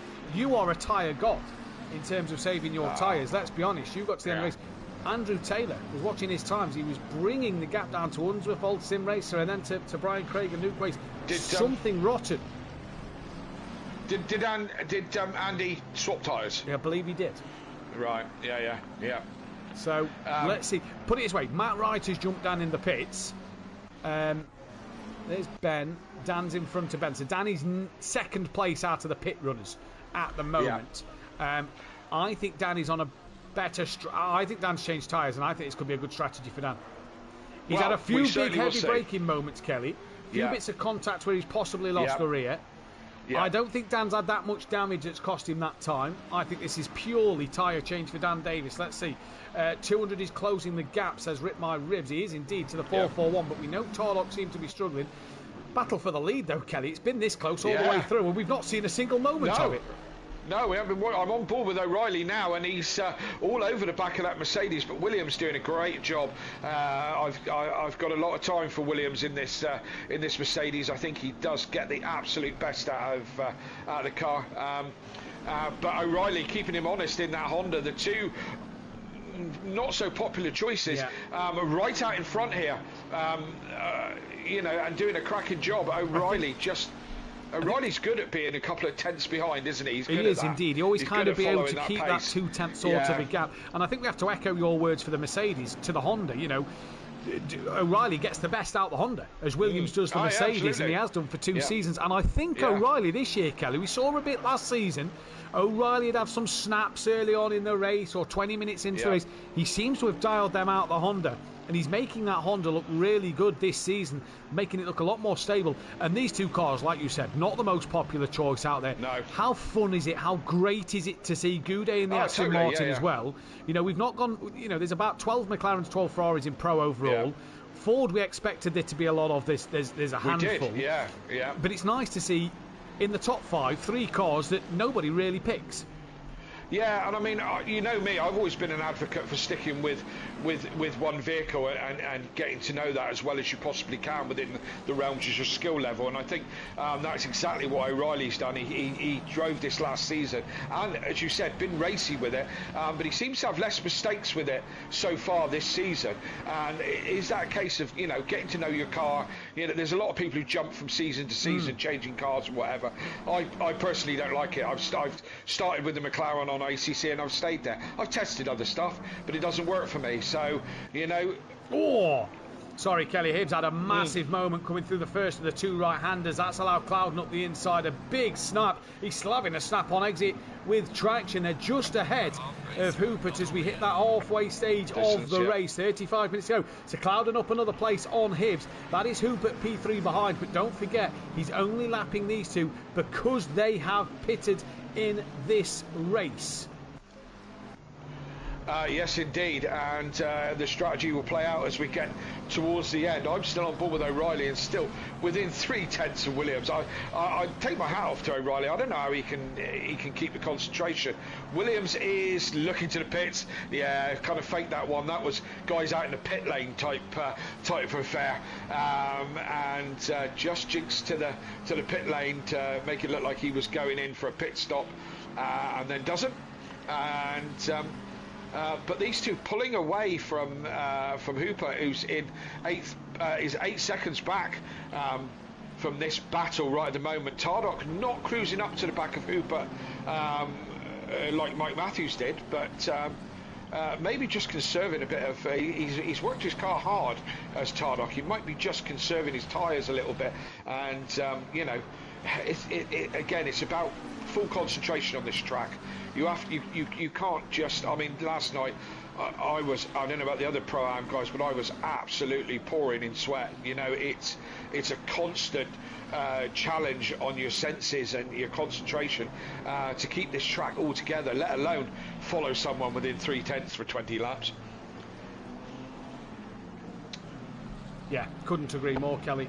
At the moment, the stage race was just watching Sny a little bit there. Right. McGowan dropped off the back of him, and Skunky, I believe, went into the pits. He did. Now, the interesting thing for me was Skunky's 14th place. He's now net pit leader.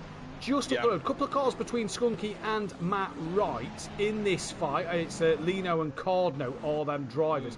Dan Davis, 3.5 off the back of them 2. So Skunky's jumped Dan, but this is where we're going to see that tyre change that we believe Dan Davis has took. He was in there for a heck of a lot of time, and I don't think Dan had that much damage to be in there that long. So I'm assuming we don't get to see, the only thing we see on our timing screens is fuel. We can't see length of pit stops or whether they took tyres or not. That is not an option to us, sadly. So we can only assume this from here.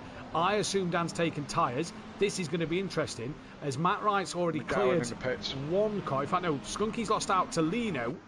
And Matt Wright's now about to get past Cardno. Skunky side by side with Lino further forward. And this could end in a juicy little battle. Lino lets him go a little bit there, knows he's not his race. Cardno lets that of Matt Wright go. Cardno knows that that's not his race. So Dan is what to Matt? 2.3 to Matt Wright. And Matt Wright's about 2 seconds to Skunky. So Dan's about 4 seconds behind Skunky here. And this is going to be interesting. Kleiss and McGowan in the pits. McGowan still stationary, not yet gone green. This is going to be an interesting one. I think he's possibly taking tyres. As Ian Best saying, can we sit on right? Well, we have sat on him for just a little bit there as we got to go past him. And DJ Phil in the chat saying, I've just noticed that the Mercedes driver who you were watching had his hazard lights going indicators. That's no rule against it, is there? No, I don't think so. Is there a rule against no, it? there's no rule against that, but I don't know which one he's on about. As Snipe I don't even dropped know how off to switch the them back on. of... No, neither do I. Mike Matthews, by the way, has gained on the back of Erkin Cogley. Right. Mike's still with good pace then, because he's probably carrying a little bit of damage, but hopefully not too much. Now, I did say just a minute ago that Tardok wasn't reeling Hooper in any particular rate, but he's within a second of him now. He's just gained 9 tenths on the last lap. Yeah, he's either I know Tardok's found a gear or Hoopert's losing. Hoopert's dropping away from the leaders, so we've now got a 9-second gap between the leaders and Hoopert. So is Hoopert struggling again?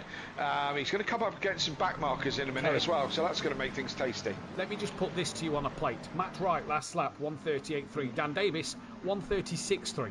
Who's changed the tyres and who hasn't? Exactly. You know, so we'll see what Skunky's just done. He's not come yet to the finish line, start lap 24. So we'll see what Skunky's done. Did Dan get ahead of McGowan? He did, as did Ben Rook. So I think McGowan has had maybe a cheeky tyre change swap as well. So keep your eyes out for him. Clouden on the back of Lino. Jinx one way, Jinx the other. This is for P20 overall. At the moment, still a lot of cars in this race yet to pit. And Clouden looking racy on the back of Lino. But Sny was the leader in the gold category. He's now pitted. Did Dan Davis get ahead of him? Well, Dan Davis is side by side with Matt Wright. Fresher tyres. Dan's jumped Sny and gets ahead of Wright. Gets it stopped at turn 1 as well. So now let's take a look at the lap 24 lap times as the timing tower updates. Skunky 137.0, Dan 2 tenths quicker, whilst Dan was overtaking another car. So I think the tyre changes worked. Yeah, mine in best buddies just went head to head. Matt gave him a bit of a flash of the lights as to say that was a nice move, Dan. Yeah, I would take by a pro there. I think it was in Yeah, absolutely in awe, you know. Bestie won't be happy with that one, that his Bestie's going, Bestie's Bestie is going backwards, but on the older tyres, so... well, Chris is saying that Ben's done a 36.2, but no tyres. Right. So interesting to see. Ooh. So Ben doing well at the moment. It was the red Mercedes, says DJ Phil. Lino and Clouden's just been lapped by Tardok and Hoopert there then. So fight still raging on this circuit, whether it's for 3rd and 4th or all the way down the order. John Goudet now in the pits. Dan 3.3 behind Skunky. Let's see what happened at the moment. Bestie saying in the chat, a few of the guys have got pressure loss. What did we say, Kelly, pre-stream? What did me and you say about the pressure loss in the tyres? Yeah, absolutely. A few people experienced it last night as well. I had a little bit yellow at times, but no pressure loss. Sorry, Kelly. Jamal Clouden at the inside of Lino there. That's P20 for Clouden. He can start chasing after Kleiss. Yeah, Mike Matthews all over the back of Cogley as well, as Mike's still looking very racy after his earlier incident, but he's on the back of Cogley and giving him a hard time for 6th and 7th. These two haven't pitted yet. Cogley goes deep into that horrible long double chicane thing, and Mike takes a wider line. No benefit there really. Really easy to miss your braking on that one. Again, those two corners one after another, both tricky to get right. They're hurry up and wait corners, aren't they? You need to get it slowed down, hang around on the apex and get good traction out of the corner. Other lines don't really work around there. John Goudet, how's that for slotting in? He just came out right on the back of O'Reilly and Williams, so at least he's not going to lose time by moving out the leader's way. But I was interested in the Sny-Matt Wright battle here. Sny all over the back of Matt Wright, so Wright's jumped in with his early stop. It's going to be interesting to see what happens throughout the rest of this race. Dan 2.9 to Skunky now, so it is coming down. The time is definitely tumbling in this race at the moment, and it's going to be crucial. Dan last lap 36.6, Skunky 37.3. Sny nearly in the back of Matt Wright, drops the car on his own. Ben Rook's nowhere near to get a move done on Sny. There he is coming over in the background we just saw, but Sny around, that's cost him a lot of time to Matt Wright, and if he didn't change tyres, the way he's just aggressively spun them around, that could hurt them even more. Absolutely. So, a bit of a misjudgment there, but At least he's not in the wall. So Tardoc's still close to Hooper. O'Reilly's still within 3/10 of Williams. Have they got some sort of tow rope connecting those two or something? They must have, because they're inseparable tonight at the moment. Absolutely. O'Reilly was actually 4/10 quicker on the last lap, so I don't know how he's found 4/10 when he's only 2/10, 3/10 off the back of him, but somehow he did on the last lap time. You know what I mean? Incredible stuff from these two, who still don't choose to pit at the moment. That's John Gooday behind them. John Gooday a lap down in this race, but obviously the two leaders yet to pit. So the bonus for John here, I suppose, to try and maybe jump others when they pit is see how close you can stick to the leaders, Kelly. Yeah, absolutely. Yeah, get in their wake and try and stay there. Although the way these two are going at it, it's good luck with that. Yeah. Tardoc's still coming up, still kind of ebbing and flowing behind Hooper. He kind of comes up behind him, drops back, so on and so forth. They're coming up to lap somebody. I think it's a McLaren. I don't know who that is at the moment. I think that's Place. Right. Okay. So they're coming up to lap him. And difficult to get out of the way on this track as well. I let some of the faster runners through last night because there's just no point racing with them, just to make room. Well, without saying that Tardock needs to pit right now to have a chance for the podium. And DJ Phil said I got a puncher in last night's race. Tyres were overheating and a little bit yellow. So there we go. Oh dear. I didn't have any such trouble. Mine were like brand new. As Tardock has a bit of a wiggle there, they both get past Clay or whatever he was called, and they both get past him cleanly as he jumped out of the way. Good driving from him. So where are we to? 25 minutes left. Pit window runs for another just under 20 minutes. So we will see everyone's strategy soon enough, and how it's going to play out. Well, one thing that is playing out, Stardog in his big red Ford Mustang is just gaining on the back of Mike Matthews here a little bit, who is not really lost off the back of Erkin Coghlan. So this is more Stardog has caught these two than Mike has fell off the back of him at the moment. Just looking up and down the field, there is a battle between Calsef and Millington. No, there's not, because Millington is off and in a wall. So that is not what Millington would have wanted there. But Davis now, look, 7/10 off the back of Skunky, and he just tucks it underneath. Skunky's deep down, tucks it underneath. The extra grip, the new tyres. I think tyre change possibly the way to go. Dan Davis gets past Skunky, and he's now back in the position that he was a couple of laps ago before the pit stops. Yes, indeed, and he is the pit stop leader at the moment. I mean, I don't think he's going to win the race that way, but he's certainly making these tyre change work for him, and has got pace again. So he's going well. Yeah, 100% he's got pace. Rip my rib saying that he needs to undercut Hooper as much as possible. Should have pitted like 3 or 4 laps ago. And it'll be interesting to keep our eyes on McGowan's got Ben Ruck pretty close to him. McGowan, by the way, I don't know if that's a new set of tyres on his car, fastest lap. Oi. So there we go, looking at the last lap times now. That's quite interesting. McGowan's fastest lap was a 36.3. That isn't the fastest lap. His fastest lap is a 36.7. But a 36.3 to Ben's 37.4. I think Chris has read Ben's best lap, because that was a 36.2. Ben's last lap was a 37.9. So I think Chris has read the wrong lap time there. But again, Snide 36.1. Dan Davis 36.4. Everybody in front of Dan, bar the leaders and Oza. In fact, no, sorry, Dan was quicker than everybody ahead on the last lap. So change of tyres was the way to go. How many people, Kelly, did I mention that to before we came on air, and one of them has done it? Yeah. That will be mentioned in the party chat later tonight. Oh, no doubt. You'll make everyone aware of it. I'll praise Dan for his brilliant strategy. You know. Yeah. And how you mentioned that brilliant strategy. Absolutely. You didn't give me that advice last night. I did. 100% I did. You chose to ignore me and run heavier, and yeah. How did that pan out for me? Not too bad, to be fair. Not too bad. But when you're, like I say, you're a god at saving tyres. So your tyres can do the other races you're doing this season. Yeah. I have. I've used one set. I'm going to use that one set of tyres for everything. God, the tyres cost money, Matt. You know. Exactly. Yeah, absolutely. I could save all those tyres. You know. So, yeah. No, it was always going to be my strategy because, as you say, I am good on the tyres. Clace has just gone wide, clouding up the inside. Thank you, Mama, for the carrots. P18 for Jamal Cloud, and he seems to be carving his way through at the moment. Dan Davis now up into P10. Stordog has pitted. He's now coming out the pits. Dan Davis is through. Skunky's through. Wright's through. Sny's through. McGowan through. Rook through. Sylph, 16th place, will not get Stordog. Sylph is having a nightmare race too. Absolutely, and O'Reilly has halved the gap to Williams from 3/10 to a 10th and a half. Hey, I'll tell you the big one here, Kelly. John Gooday sticking with them. Fair play to him. Yeah, I think he's. It's a good strategy to tuck in and follow them round. Dan 36.2 last lap, by the way, was 9/10 quicker than Carlos, a 2.5 quicker than Mike, 2.5 quicker than Erkin Koglu, 8/10 quicker than Oza, was 1.1 seconds quicker than Tardok and Hooper, 2.5 quicker than O'Reilly and Williams. Changing tyres, I'm telling you, Dan could be on. Where was Dan? Was just ahead of Mike, behind Erkin Koglu, but ahead of Mike, I think, wasn't he, after his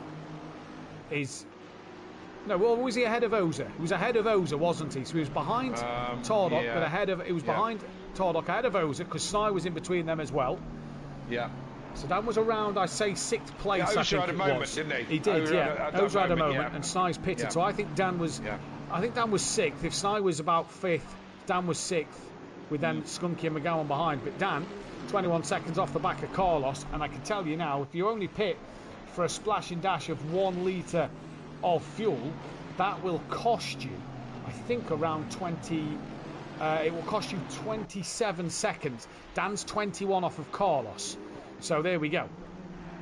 Yes, indeed. I'm just scrolling through my phone, just finding my number for Fred, Fred of Ferrari, just so give him the heads up that Matt Duffin needs to be a strategy man at Ferrari, because they're rubbish at it and you're obviously not. So I'll just give Fred a ring in a minute and just say, oh, I've got a strategy man for you, Fred. You know, because I know he tunes in, so I don't really need to ring him. But He's just put that Sny's going to send it on right. Well, I thought he was about to there a moment ago. That's number 7 with the yellow flag. That's Cordno, who has spun the 163. Has just returned to the pit lane. Who is the 163? That is Meyer, who's returned to pit lane. Matt Wright very wide. Up the inside goes Sny. Can Wright hang it around the outside? No, he can't. Sny through. The Ukrainian moves ahead of Matt Wright. Good overtake that from Sny. Really good piece of driving. And O'Reilly now back up to 3/10. But John Gooday is right there. If John changed tyres, he's feeling the benefit of that by sticking with the leaders. And if John did change tyres, there's the poster of what you need for the tyre change compared to not. John is all over the back of the leaders. And you said it, didn't you? I don't know if I mentioned that I said it. I think you did. It was subtle, but I think you did say it, that the tyre change was the best way to go. And again, Tardok just can't find a way round Hooper. Hooper doing a great job of defending this. And as you say, John Gooday just in their wheel tracks. He's a lap down, but he's just making the best of that situation. And as you say, if he's changed... Sorry, Kelly. Erkin Koglu's just gave Lino a flash of the lights to put the lap on him, and I don't know why Erkin Koglu's flashing now. Lino has stayed so far wide coming into the right-hander, it's unbelievable, and Erkin Koglu's outbraked himself into the gravel. He went all on his own. Mike Matthews up to P6, Erkin Koglu down a place. I don't know why he flashed his lights back at Lino afterwards. That was all his own mistake. Oh, sorry, mate. O'Reilly's just had a go at Williams into turn 1 round the outside. They rubbed doors, but no harm done by the looks of it. Finally, Tardok has pulled the trigger, so we'll see where that brings him out. This I was going to get onto the light flashing, because these are sequenced. When you press the button, you get a sequence. You can't tell if it's nice. 6 flashes. Yeah, you can't tell if it's a nice one or aggressive one. Yeah. When we were on Project Cars, you could tell by the amount of flashes. You know, a couple of nice little slow flashes was like, yeah, go mate, that good move, like that, friends and all the rest of it. And like, if they were rapid flashes, it's probably because someone was angry. But you just can't tell on this one. It's like a text message. Anybody you can't read into it. With the aggressive flashing? Few people. Madahimovich. I want to ask you a question, Kelly. I'm fine with it. I always have been. Touring car style. Touring car style, totally. I want to ask you a question now, Kelly. Put yourself in John Gooday's car. How frustrated are you going to be that you are sat on the back of these two, and because you're the back marker, you don't really want to interrupt the race lead, because you don't want to be that guy that gets involved in a race lead incident when you're a lap down. How frustrating must it be being in John's position right now? Because yes, he's sticking with the leaders. Yes, he may be gaining on other cars, but he can't really do anything. How would I feel? Quite honestly, he's in 17th position. He ain't going to stand on the podium tonight, even in the gold category. So I would take a positive that I could keep pace with the leaders. Yeah. That would be my positive. You know, everything else is isn't going to happen, is it? So but he could take positive that he's got the pace. So I'd take that. I'd take that. I'd take that as well. But yeah, with the pace he's possibly got at the minute, he's only 6 seconds off the back of Sylph. Tordok's came out, by the way, ahead of Carlos by 0.8 of a second. So it's 20 seconds. It's about 20.6 seconds, Dan to Tordok at this moment. And Dan's been chipping away just over a second a lap nearly to Tordok's time. But Tordok definitely didn't change tyres there. He's come out with a good gap. And Hupert comes out ahead of Tordok. So there, as we were, Erkin Koglu is in the pits now. Mike Matthews yet to pit. We'll keep our eyes on Erkin Koglu. We're just on board Dan Davis for the time being. Here comes Dan. Erkin Koglu has gone green now. You can see his car just on the right-hand side of the screen a moment ago, coming down the pit lane. He's not yet off the pit limiter. Dan jumps Erkin Koglu in the pits. Yep, it's working out for Dan's strategy. I mean, somebody said that it was the best strategy, and I can't think who it was now, but somebody said changing tyres was the right way to go. Sny's making a lunge up the inside of Skunky into turn one, and Sny gets another move done. He's looked really racy in that Mercedes. That Mercedes has looked brilliant tonight, and Sny moves up into the top 10 now. He's 10 seconds off the back of Dan. That may be all she wrote for Sny in this race, because Dan is on a charge. Sorry, no, he's of Erkin Koglu, because Dan has passed Erkin Koglu. That hadn't updated. Rip my ribs, Tordok pitted too late. It's going to be close. Absolutely, and Rip my ribs, you sound like you know that Ferrari extremely well. It's great to have an insight like that in the chat. Keep the messages coming, everyone. We love to hear your comments, good, bad, and indifferent. No, we don't like your bad ones. If you've got a bad comment, take it somewhere else. But all your comments, we love to hear them, as O'Reilly is still within 0.3 of Williams. I'll tell you what. Sorry, go on. Finish what you were saying. No, I was just going to say it's going to be a pit stop that sorts this one out. It's going to be, absolute. It needs to be precision on the pit stops for these guys. Is matching the leader's pace. He is matching that for the last lap. He was a couple of attempts slower last lap, but he's been matching the leader's pace for the last few laps. So even with that damage, so it just goes to show. Mike Matthews, if he didn't have that moment, I think he'd have been on the back of Hupert. He was on the back of him, fighting him, and he was just maybe pushed a little too hard. He'll kick himself for that one as well. Unfortunately, it takes all the bits and pieces to come together to make a good race. Pace alone isn't it? Do you know what I mean? You have to have a clean race. You have to be at track position. As we've said, it's not just about pace. But again, really encouraging for Mike. Mike's always been fast. We've lost Maya. Sorry, Kelly. We're down to 27 drivers. That is 4 drivers retired. What do you mean we've lost him? He's retired from the race. Ah, I see. Okay. I thought he wasn't hiding anywhere. Then he's just gone. Right, that's okay then. Tordok's got to run. So he's side by side with Hupert. They're coming down towards the chicane. He'll be on the outside for the first part of it. Hupert now just squeezes back to the outside line. Tordok tucks back in. While all this is scrapping and happening, Carlos has lost 2.2 seconds now behind Tordok. Dan to Carlos is. We wait for Dan to come through the timing screen so we can have a look. That's down to 18 seconds. So Dan's 20 seconds off the back of these two. And these two are having a scrap. Yes, I've said probably as many times, I've said you just can't go round the outside in that chicane, and I've said it as many times as you've said that the change of tyres is the best strategy, so it's been said a lot, and again it didn't work for Tordok that time, but again putting pressure on Hupert. Hupert takes a lot of curb before they get to turn 2. Tordok back end just saying no thank you as he puts the power down out of turn 2. They're coming behind up some back markers. Lino and whoever he's fighting, they're having a scrap of their own at the moment, and now Hupert and Tordok are coming up behind them. Going to be interesting to see how this one plays out. at a very nasty part of the circuit as well. Rib My Ribs, he's got 4,000 hours in the Ferrari, so he knows a thing or two about it. There we go, and Lino just getting in the way, goes a little wide and moves out the way now, but Hooper would have had a squeaky bit of bum time there for him in this race. Back to the leaders, they're not pitting yet. 6 minutes, just over 6.5 minutes left of the pit window. They stay out again. Gowney took tyres and 14 seconds of repairs. He's come out flying, says Tips in the chat. We could see that by the fastest lap, and I think that the tyre change, I'm going to stand by it. I think it was the way to go. I think somebody did say that, and I think track position is obviously going to be key here, and I think if you're the leaders, you're committing to a splash and dash, especially at this stage of the race, as you are possibly Hoopert and Tardock. If you're Mike, I'm committing to a splash and dash at this stage of the race. Dan had a lot to play for. Possibly had gone through a bit of them tyres, a bit more than he wanted. Sylph is back into the pits. So Sylph, that was a yellow car sideways. That was Millington sideways there. As we're watching Gowney and Skunky at the moment. But Sylph down the order. That'll allow Jamal Clouden back through. Absolutely.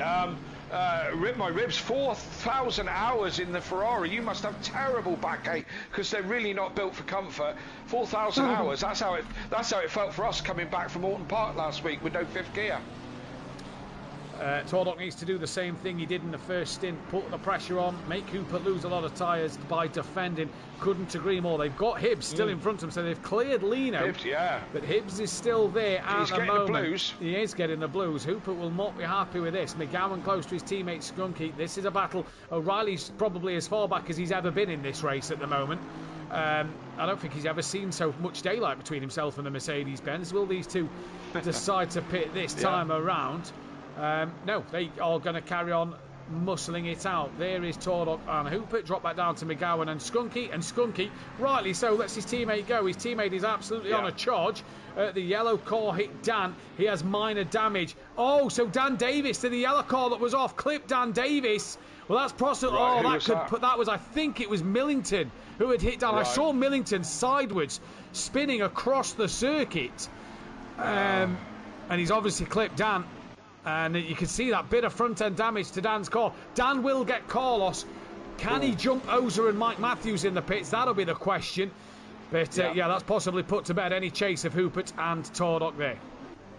Tardock had a wiggle out of the second-to-last corner and lost traction. Hoopert was able to pull away a little bit there, and Tardock going to pull right back up behind him. He's definitely got pace over Hoopert, but Hoopert did a great job of overtaking us. Hibbs, to be fair, they're not quite closing up on the back of Hibbs. Hibbs' move, that is... Oh, sorry, yes, he did, yes, sorry, I beg your pardon, he did, sorry.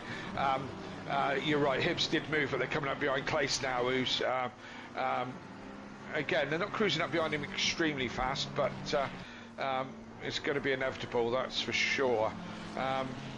Who else is close? Well, O'Reilly, as you say, dropped off the back of Williams a little bit. It's 4/10. It's Williams must be quite relieved that O'Reilly's not sitting in his boot anymore. There is Clace off the circuit, moves right out the way of Hoopert and Tardock. Gary Leach in the chat. Good evening, Gary. Evening, lads. Gary. Good to see 10 minutes of action for a change. Nice to be relaxing by 10 p.m. says Gary. Tardock all over the outside curve as he's putting the pressure. O'Reilly has pulled the trigger on the undercut though, Kelly. So he's blinked first.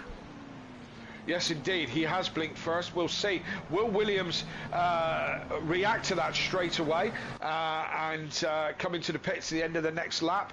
I would, and there's only 3 minutes left of the window anyway, so it's kind of going to have to be. Hooper and Tardock now coming round. Is O'Reilly away? He's already gone, Kelly. He's off the pit limiter. He's coming down towards turn 2 and 3. Chris saying, why would Ben be struggling with tyre temp? Not too sure. Track temp only 28 degrees. It's a lot cooler than yesterday. It's a lot. So it must just be the nature and the way Ben's got the car set up. Maybe the tyre pressures he's got on the car already. Possibly a bit of damage hampering that as well in that car.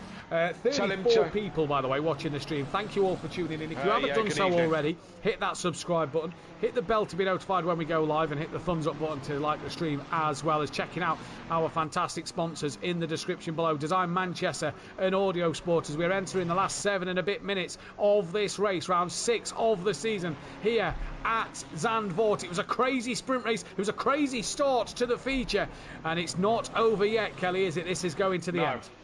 No, it's going to get interesting right about now as Williams pulls into the pit lane, gets it slowed down for the 50-metre bond. Horrible pit entry at this place. I'm going to get it slowed down really quickly. He's in the pits.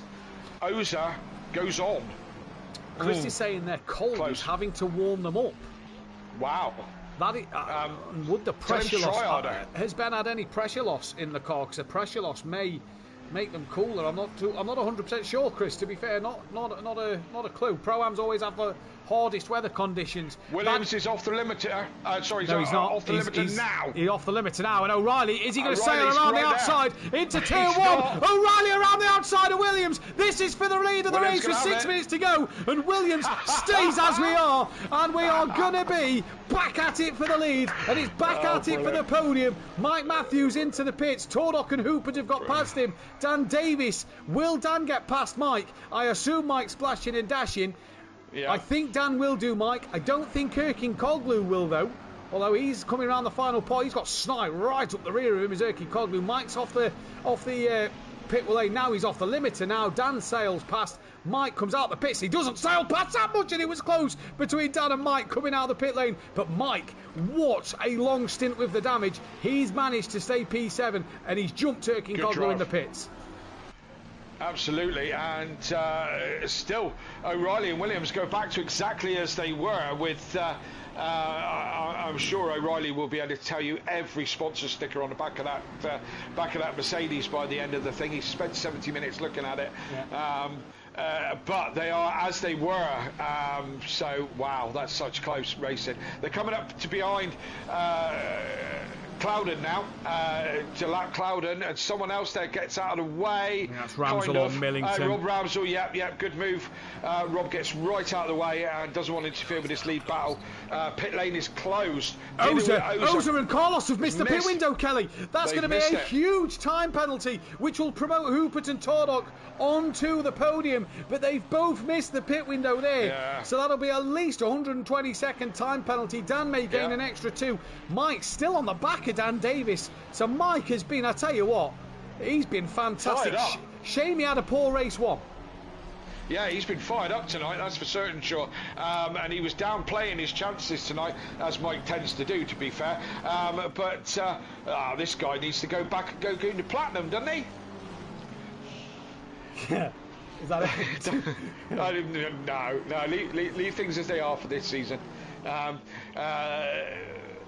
So we continue, and O'Reilly is still 3 and a bit tenths behind Williams, and I'm beginning to feel that Williams might have this covered. Barring that he makes any mistakes, they must have both not taken tyres, I would have thought. With only just a few minutes left to run, Tardock again still right up behind Hoopert. Some great defence tonight, some great defensive driving. I'm proud of all these guys. And as you said, Mike Matthews still close to the back of Dan, and as Mike goes a little bit wide, but seems to have done that a lot. Seems to run the edges of the track quite heavily. Sorry, Kelly, chance we could win a house, because Rip My Ribs is betting his house that Tardock will get P3.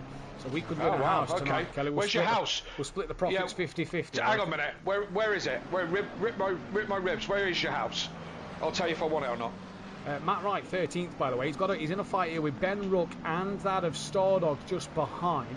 Snye is just up the road, so Snye's dropped off the back of Skunky. Not sure why. Has he got any damage on his car? Doesn't appear to. A little scuff mark maybe. Ian McGowan, half a second off the back of Erkin-Koglu. Mike's still within 9/10 of Dan. Tardock still within 3rd place. And well, Umatoza is going to cross the line P1 in about 2.5 minutes time, but is going to be slapped with a huge penalty at the end of this race. And what an interesting day. O'Reilly and Williams not separated by anything. Hoopert and Tordok not separated by anything. Dan and Mike separated by a little. Erkin Koglu has got McGowan really hunting him down. And I tell you what, Ian McGowan probably should have put him on the list for driver of the day. He's been fantastic. There's been a few today. I've just looked at the poll and made my vote, and it's like almost all of those are worthy. And McGowan's been racy, and so many for driver of the day today. And driver of the day could have been easily another one I could have put on there. Yeah, absolutely. And driver of the day is worth more than a race win, don't you? It's much more kudos than that, than a race win of being driver of the day. So they're all going to want it. O'Reilly, again, so close to the back. Clouder moves out of the way, does the right thing perfectly. With O'Reilly now, it's even closer than he's ever been before, as he has a bit of a wiggle before they get to the final turn. It's flat through the last one, as I've said before, especially for these pro guys who've got this all dialed. So really this is the race lead, because Oza is going to go, he's going to have such a penalty, he's going to go back to Monza. He's going to go so far back. So these two are going to be the race leaders. Still fights on track. McGowan is still looking very racy on Koglu as he has a look down the inside into the chicane, but it's not close enough as they get traction before the third to last corner coming out of the chicane.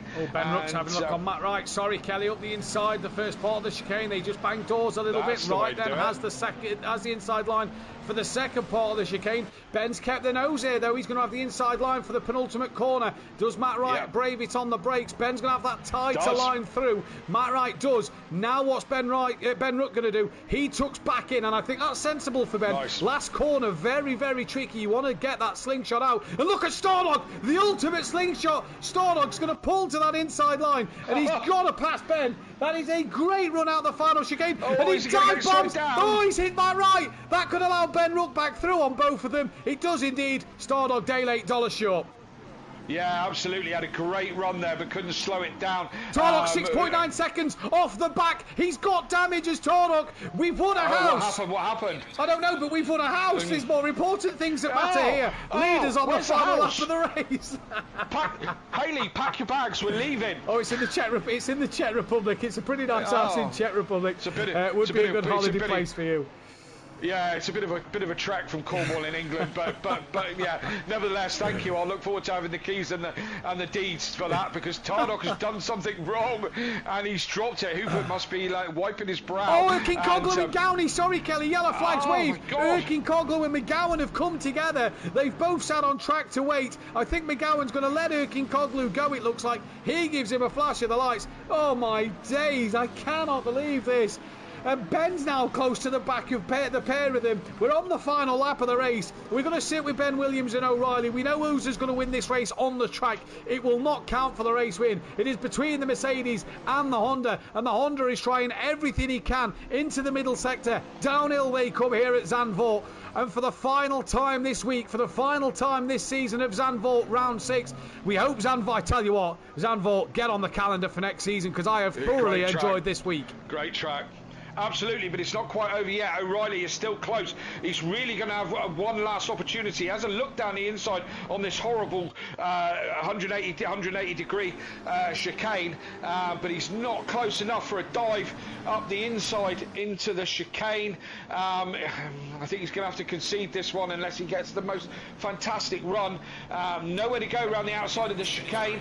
The leader finishes the race, gets we're going to ignore that, because he's not going to be the race winner. O'Reilly's having a last minute look on the inside, penultimate corner, couldn't do it there. Rip my ribs. I tell you what, you can stay in the house, keep it clean for when we come and visit, check you no bother. Whenever we need to. But Williams and O'Reilly, inseparable all race. Williams will take the race win from O'Reilly. What a thoroughly enjoyable race that was. Hoopert, many thought he wouldn't be on the podium. He's going to come across for P3. What a drive from the Irishman. A brilliant drive in that BMW.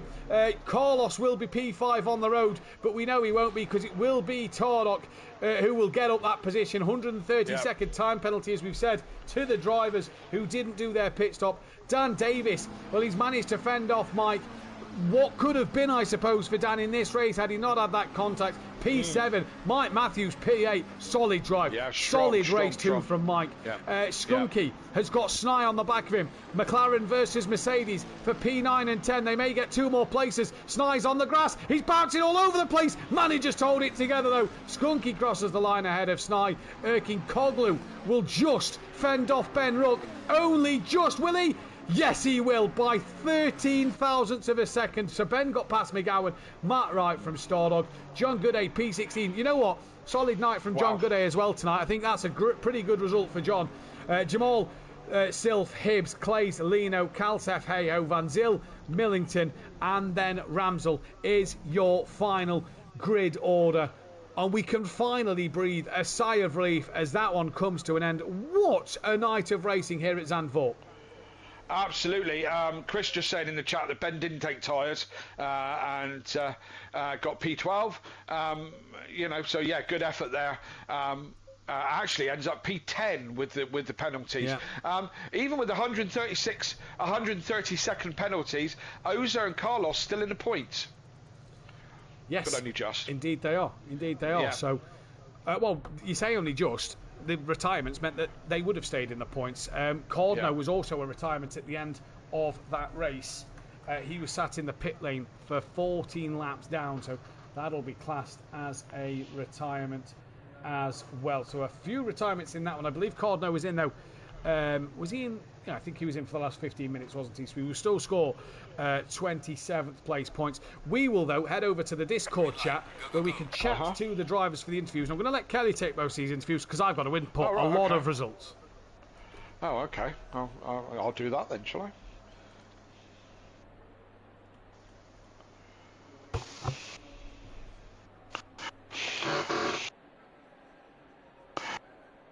Okay, are we here, Mathew? No, we're back. We're here. We are good to Excellent. Join us back in the commentary box for the interviews with the drivers. Hopefully we get 1 or 2 in because what a night's worth of action it was. Kelly, though, round up that from your point of view. That was a heck of a night. I'm nearly sweating as much as I did last night, to be honest with you. This is a great little circuit. The drivers have had to think about this. There's been some great action this evening, and that's why we love sim racing, isn't it? I read a statistic that sim racing is more popular than viewing than real racing these days, and that's why we love it. Some great action this evening, and wow, what a race! And we have got Brandon Williams in the chat with us, and O'Reilly as well. So you're top 2 from this race with us. I will chat to O'Reilly first. He unmutes his mic for us. Kieran, can you tell me exactly the sponsors on the back of that Mercedes, please? Sorry, you broke up a bit. What was that? I said, can you tell me every single sponsor on the back of that Mercedes? You were pretty much within 0.3 of a second for the whole race. Just give me your thoughts right at the moment. Well, first of all, I need a good shower. Yeah, no doubt. But wow, what a race! It was tricky, with the size of the Merc. You're trying to find some gap or mistake, and we were both so consistent. It was a matter of one little mistake, and it just didn't come. But yeah, it was a tough one. Were you hoping that the pit stops were going to pan something out for you? Were you hoping that maybe Brandon would have made a mistake or would have been a bit slower? Yeah, well, I obviously tried the undercut. But I was struggling with the pit entry all night, to be fair. Such an awkward pit entry there. So it is, yeah. I tried my best. I actually thought I'd sped in the pit lane, and I thought, there we go. But it was just so close. It came out, I think, as we went in. So, yeah, what can you say? It was just some top racing, to be fair. Yeah. Absolutely, it was fascinating to watch. I watched quite a bit of it, and it was fantastic to watch. Tell me, we were talking about keeping hold of the same car, or I was. This is your certainly at least your second season with this Honda, and you seem to have. There was a couple of mistakes last year that cost you dearly. Have you found something extra with this Honda? Are you feeling that the consistency of sticking with one car is the way to go? I mean, yeah, to be fair, the main reason I enjoy driving it is just because it's a new car on the grid. And obviously last season was sort of, let's just try it out, whereas this season, I actually found a bit of pace in it. So I've sort of been tailoring it to my driving style, to be fair, just, doing my own setups and stuff, and we're slowly just sort of getting to the point where I've got my trust in it. So... Yeah, to go full stints now don't get me wrong, it's not easy. There was a few moments then where I thought it's over. But I think I've definitely, found the consistency with it, and it's good to see at the top. It's very rewarding to drive. Absolutely. Everyone knows what a big Honda fan I am, so it's great to see it right there at the top. Well done this evening. Next week we're off to the circuit of the Americas. Yeah. How do you feel about that? Oh, wow. Probably the same as everyone else, to be fair. Which is not good, probably, then. I don't think I've actually put a lap in on ACC on that track, so... Right. And it's going to be tough. And with the Honda, the tyres then were completely gone, so, yeah. I don't even want to think what they're going to be like. But again, we can hope for some good racing, clean racing, and that's all we can ask for. Absolutely. Well, congratulations tonight. I think you run a brilliant race this evening. Thank you. Brilliant. And we'll move on to our race 2 feature race winner of Brandon Williams. Congratulations. Tell me a bit about it. Oh, Matt, first of all, big ups to O'Reilly. He was very clean, respectful. He didn't bump and stuff, so that made a massive difference. It's nice having, you get that confidence that you can actually race properly, so big ups to him. Yeah. When I got P2, I just focused on the start, and I knew that if I can get that, I can at least keep him behind me. But for an hour and 10 minutes, that was something. I mean, he was in 3/10 of you for pretty much the whole race. You must have thought he was almost sat in the car with you. I think you're doing a fantastic job with that Mercedes. Tell us a little bit about it. You Mercedes last season as well, did you not? So no, not last season. Last season was a Ford, but Merc is my favorite car. One of the reasons is it's different. Not a lot of people drive it, so it's nice putting it where it shouldn't be. Absolutely. But for me, it just sounds the best. And ever since I got this new Moza R3, it just feels so much better. So absolutely loving it. And it helps at the start. Let me put it that way. Okay, excellent. You run a fantastic race this evening with so much pressure given to you from O'Reilly. We move, as I said, to COTA next week, Circuit of the Americas. What is your feelings on it?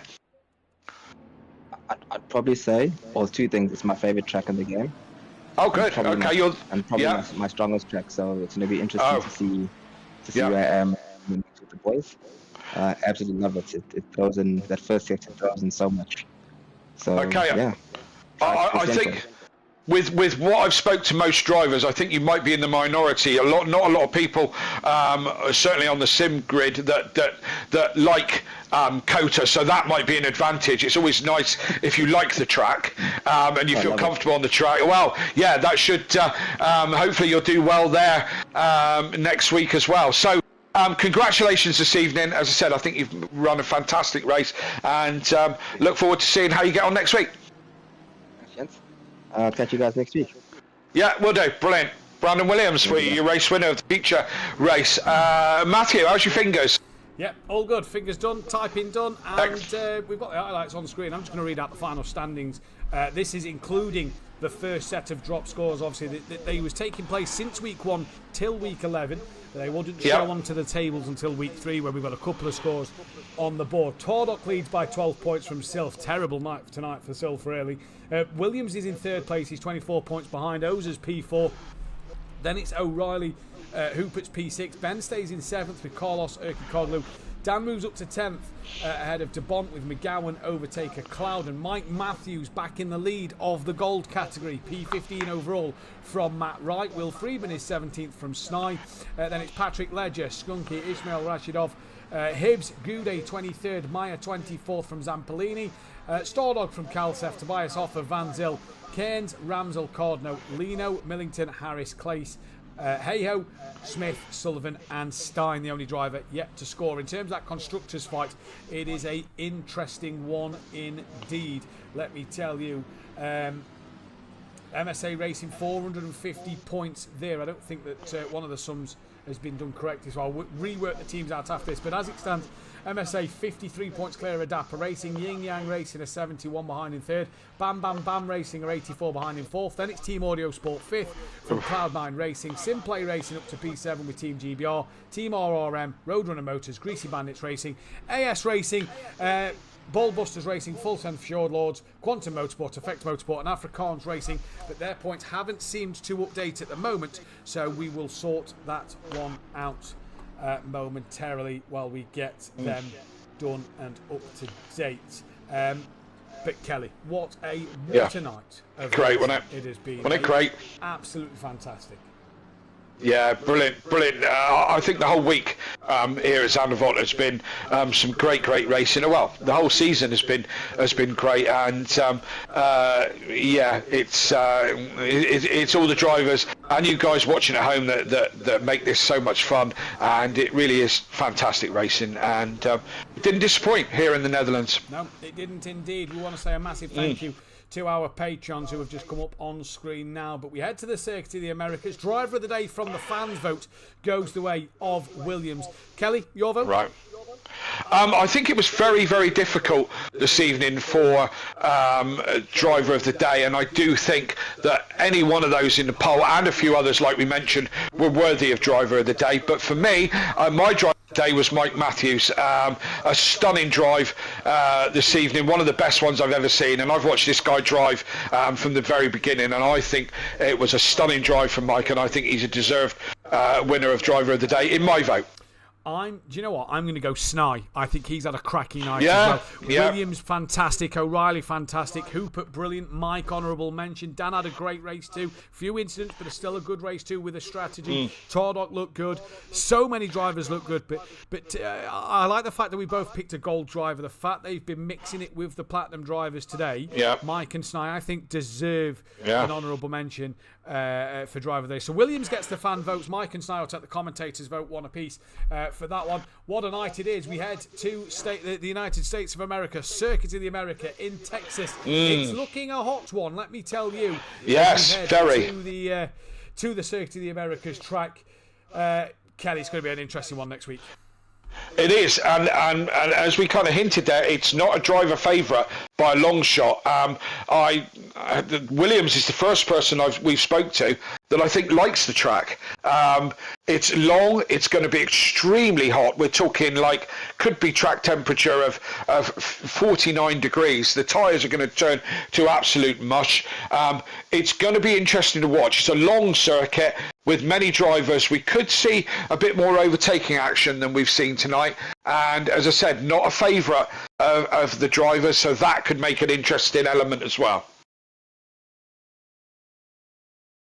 Indeed, Mathew. It could. Sorry about I was just reading something. It's going to be an interesting multitask is not your thing, is it? Exactly. It's going to be an interesting one nonetheless. Don't forget, hit that subscribe button if you're new to the channel, the bell to be notified, as well as hitting the thumbs up button. What a night of action it's been of Zandvoort. We can finally rest. You can finally rest. Dan Davis will be giving you the Ginetta action on Tuesday evening, as well as the Pro-Am action next Wednesday. Myself and Kelly will be back on Thursday night for the Pro Series. And there might be someone racing at a campsite on a Wi-Fi hotspot, so keep your eyes out for that one. We'll let you know. We'll let you know who it is if he races next week. But he could be on a Wi-Fi hotspot. You'd think there may be a few simulators lying around at Silverstone next week. There definitely will. But if they're connected to the internet or not, it's another matter. going to be the problem. So we'll let you know who that one is if he races. If not, we'll see you next time. Goodbye.